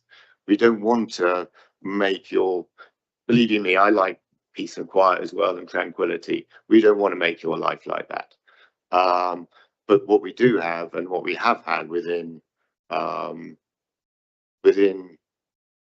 both Court Canterbury and Court Tunbridge Wells, is a much more relaxed and refined space.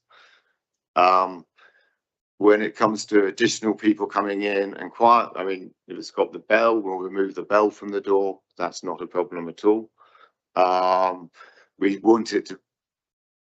do want to work with you rather than work against you, and keep it as clean and as quiet. And if we do get a pavement license, we wouldn't go out onto the road. We would keep it within the pavement area, so there's not going to do any blockages. We can work with you for deliveries. We can say, right, okay, again, and I do need to understand this, but we would be able to get the waste disposal coming through in the right direction, the delivery vans coming through in the right direction, to try and have as little impact on Great Minster Street, because I do recognise it is a historic street and I don't want to have any impact on that side of it. Okay, thank you. Colleagues, you have questions for speakers? I'm not sure whether this venue is under the same grade listing requirements as the rest of the street, but would it be possible to add extra wall insulation between this venue and number 6 next door? Potentially, yeah. I mean, after an assessment of what noise goes through the walls, yes. I mean, we would be happy to have a look at that, yes. And that would include the stairs going to the upstairs area and the wall for the upstairs. Yeah. So there's a mezzanine on the top, so there's a stairs going there. Yeah. We would be happy to, yes, look at that. It's not a problem at all. Thank you. And if we conditioned that, that wouldn't be an overly great burden on your business. I think it's, yeah, I haven't ever done a costing, but yeah, if the costing is too high, then obviously that would impact our decision, but I don't think it would be. And secondly, yeah, after we've done an assessment of what the noise is, but yeah, I'm very happy to do that. Yeah. Do either of you want to come back on that point?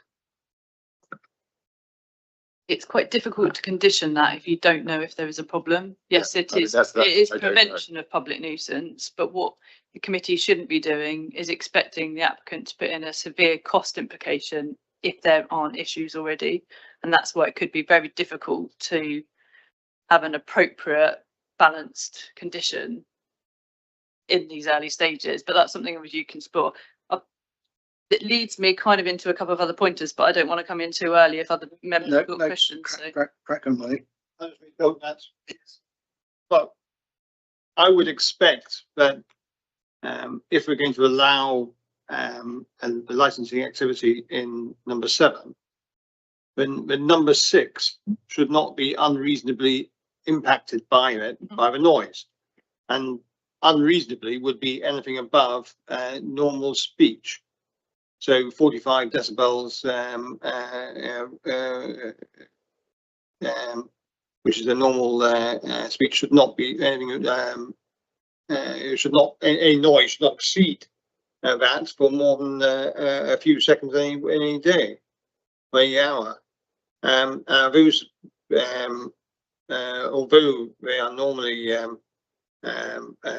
planning type conditions, the outcome of a licensing activity being allowed in that next door needs to be clearly specified in that sort of measurable way. So that it is a part of the condition of the license that they had to manage the noise down to a measurable level. Is that going to be accepted? I didn't realise I left the microphone on.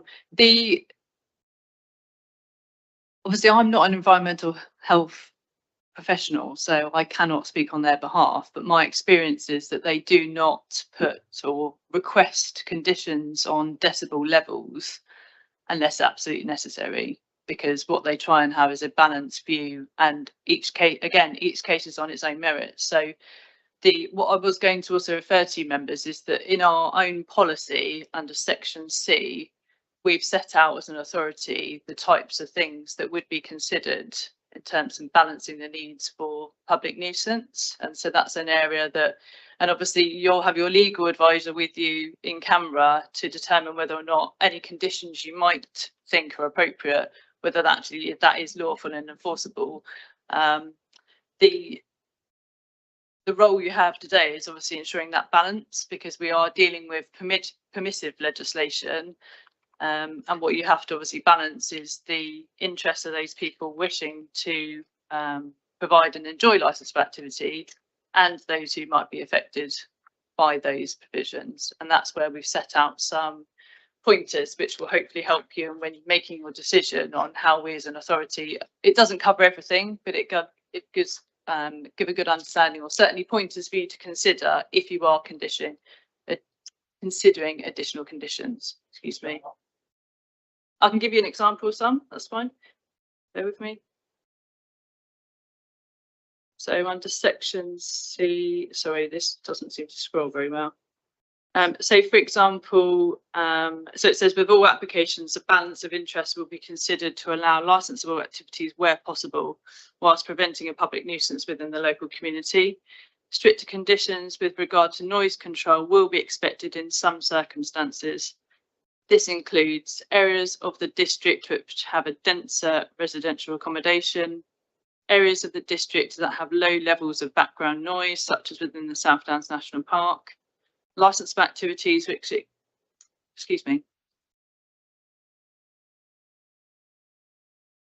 which extend into nighttime hours, e.g. 2300 to 0700, licensed activities to be held outdoors or in garden areas or marquees, licensed activities of longer duration or greater frequency, e.g. every day, every weekend, multiple licenses on the same piece of land, poor history of compliance. And then depending on the nature of the application, the operating schedule would be expected to include some or all of the following: location of premises and proximity to residential and other noise sensitive premises, the hours of opening, particularly between 2300 and 0700, which doesn't apply for this application, nature activities provided, including whether those activities are of a temporary or permanent nature and whether they are to be held inside or outside of the premises, details of the genre of music, the design and layout of the premises, and in particular the presence of noise limiting features, occupancy, availability of public transport, last admission time and wind down period between the end of the licensed activities and closure of the premises, age and type of clientele being attracted to or likely to be attracted to the premises. It says in relation to C3 above, the applicant will be expected to demonstrate the measures that are taken to mitigate public nuisance, which where relevant should include the following: effective and responsible management of the premises. There's quite a few pointers here, but I'll try and so things like keeping doors and windows closed, limiting music to particular areas of the premises, orientation and location of speakers. And I think, if I may, you've already given us enough to agree that gives an understanding that this is a what that refers to. material, Yes. a So there's lots of material consideration you can in take this in particular terms of case. Yeah. Okay, I note that residents want to come.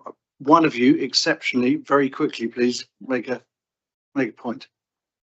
I just wanted to add to Councillor Godfrey's point about the construction of the buildings, because done a lot of history on the street. They are wattle and daub medieval houses with timbers in number 5, my property, going back to the 1500s, the ones that have been dated potentially a lot older. The bricks only front the front of the house and the back of the house. They were put in the 1750s at the same time that number 3 was built, and it was the first bank in Winchester. Therefore, your proposed property was one of the first non-conformist churches that were built in Winchester. I would imagine it's grade 2 listed as well. I don't know specifically. Our houses are. And what that means is that to put in soundproofing to wattle and daub with oak timber frames would need considerable expertise. Yeah. And I would imagine that number 6 would be unhappy with anything that interfered with the nature of their oak timber houses. I think, thank you. We certainly 2 of us, if not 3 of us, were already ahead of you on that and understanding that the construction of the houses and the difficulties that presents. So thank you very much, but we've got that one. Thank you. We check with Karen, is this the grade 2 listed property? Are they going to be able to put in double glazing and so I'm forth? afraid, I don't know. It's not. That's not a licensing consideration, Okay. it's planning. Chair, would you mind if I just add a couple of pieces of information for you? Just a reminder that Tranquility is planning, not licensing. Unfortunately, just to mention that. So there is a balance of public nuisance, but Tranquility is a planning consideration. And just to mention that to prevent the provisions under the Live Music Act, so effectively the deregulation, the only way that can be stopped is through a review of the premises licence. So you could not condition today to stop anything going ahead under the Live Music Act. You're not able to do that. Good. Thank you very much indeed. Any further questions before we?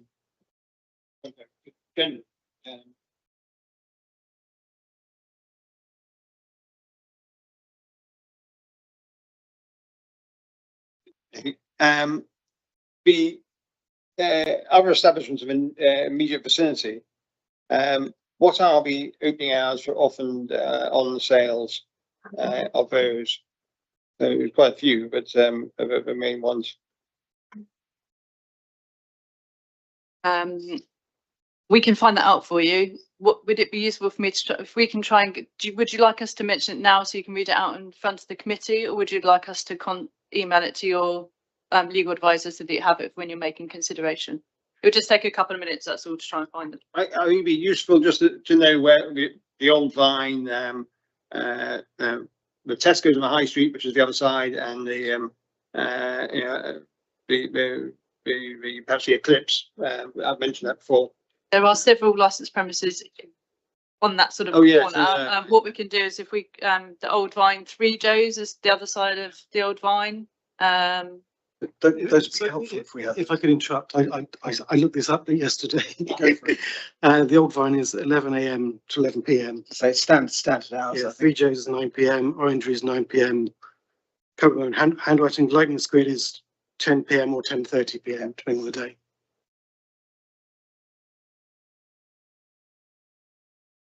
Okay. Just Hang on. Okay. Are there any other points, Carol, you want to bring to us? Not at the moment, thank you, Chair. Right. I will just clarify those times. Unless did you obtain those from the from us in licensing? That was from the magic of Google, I'm afraid. Okay. I would prefer then, in that case, just to check our license, just to make sure that is correct. Carol will get us the assured information. If you've got something that's relevant to precisely what we've just been discussing, then yes, please. Otherwise, I've just looked up Historic England for 7 Great Minster Street, Winchester, Hampshire, SO23 9HA, and there are no results found. So it may not be. Okay. Thank you. If it's relevant to what we've just been It was saying. only a quick one that Cork has given a number of assurances, and I wonder how we're going to be made known about those assurances before any decision is made. Don't worry, we will It hasn't been ensure. mentioned, that's all. Absolutely, we will ensure that any conditions placed on this are measurable and determinable. Well, measurable but are we going to be asked for our opinion beforehand? No, we've listened to your representations, so we will now go away and consider alone with our legal advisor what So that's what what our we're decision will be. Okay, thank you. Okay, no, I'm going to call a halt there because I think we've worked through virtually every possible issue on this. We'll now retire. I think probably easier if we retire to. Can we go through to the St Cross room? Yeah, I nearly have the timings for you if you want to. Oh, take that thank you. through. Yes, please.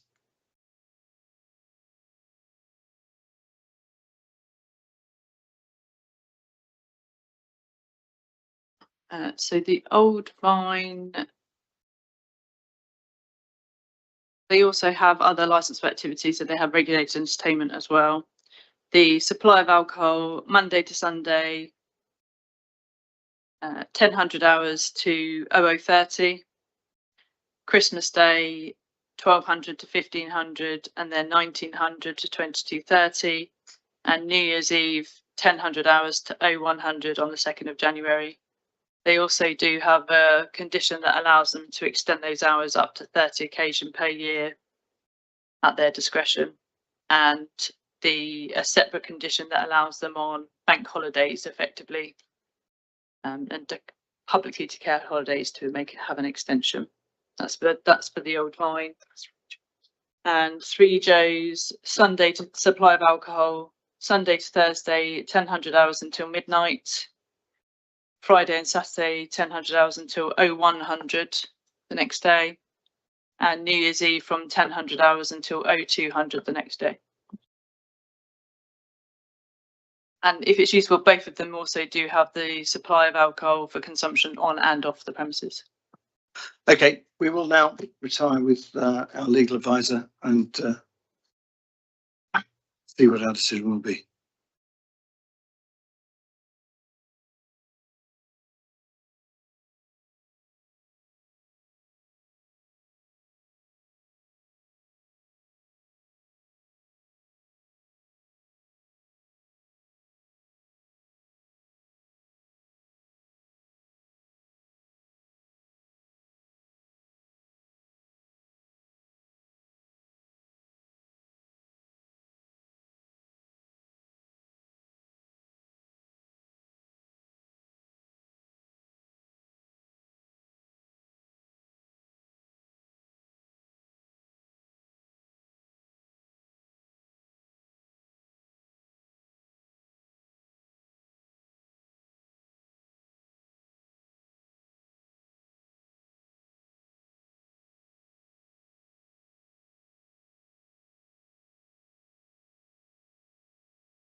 Thank you very much indeed for your patience.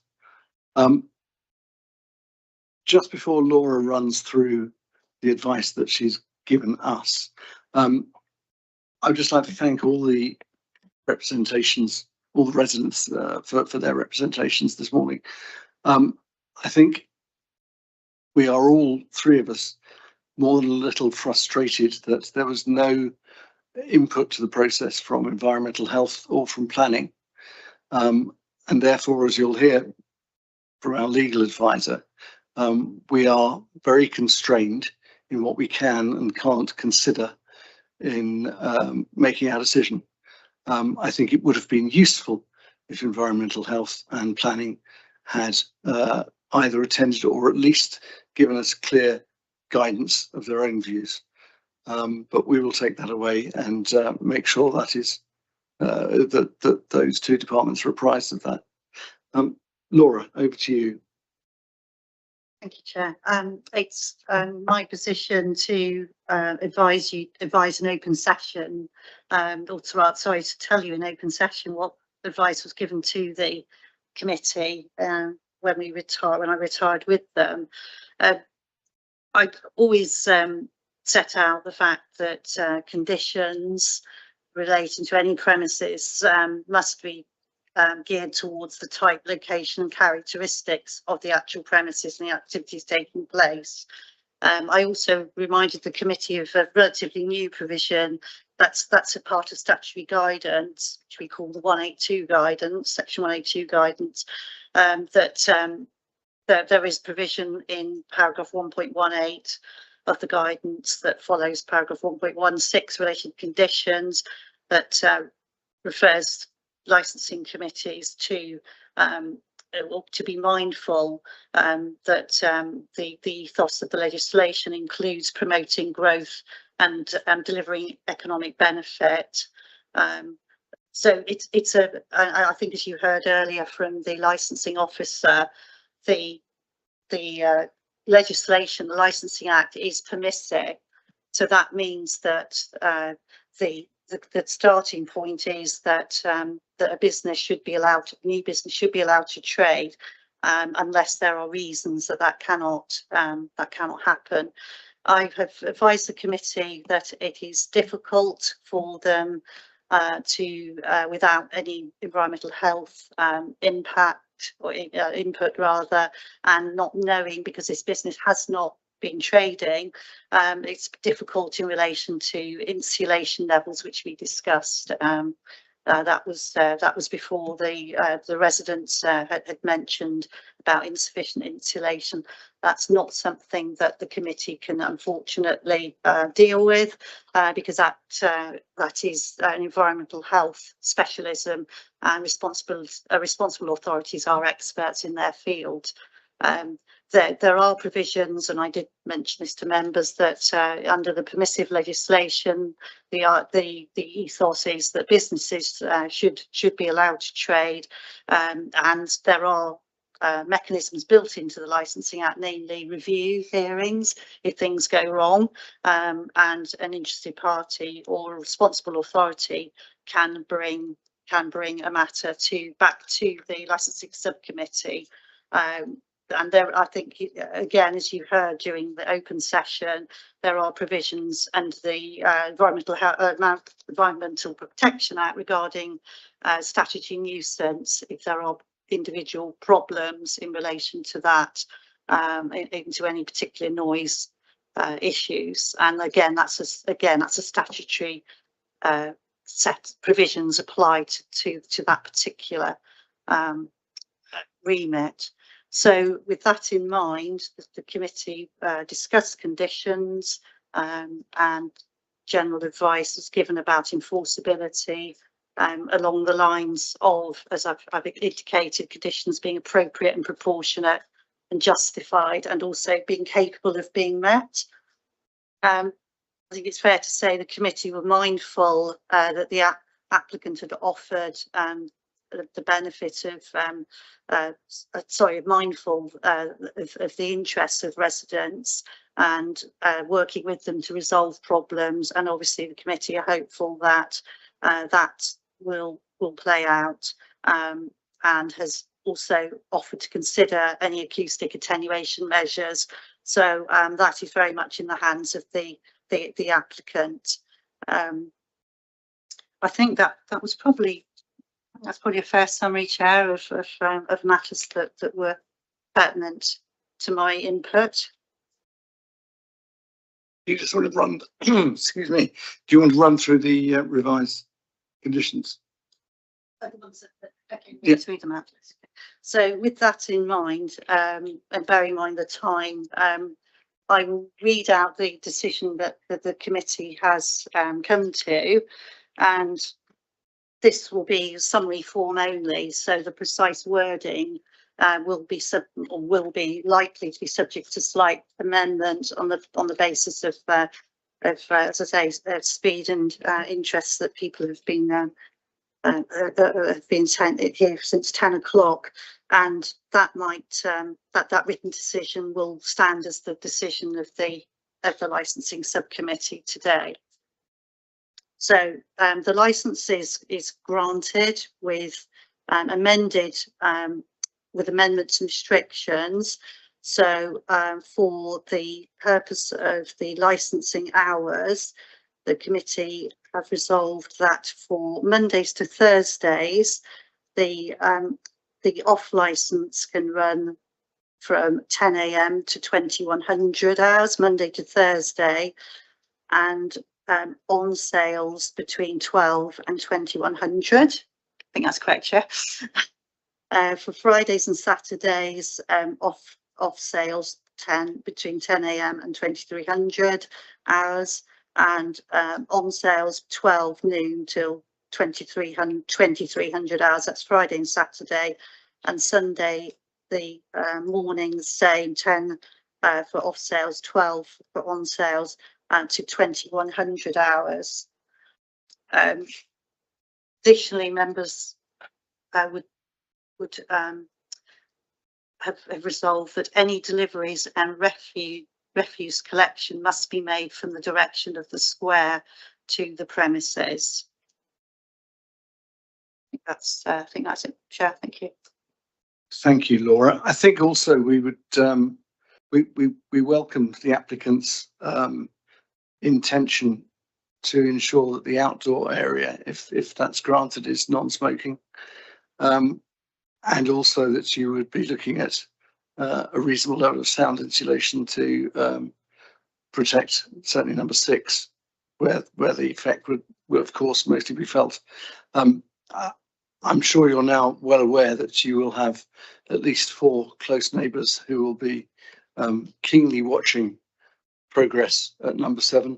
And whilst it was open to us to force you to have a hotline number and all the rest of it, we thought it was probably far more effective and realistic that any of your neighbours will simply open their front door, go through it, and come round and bash on your front door should they have any cause to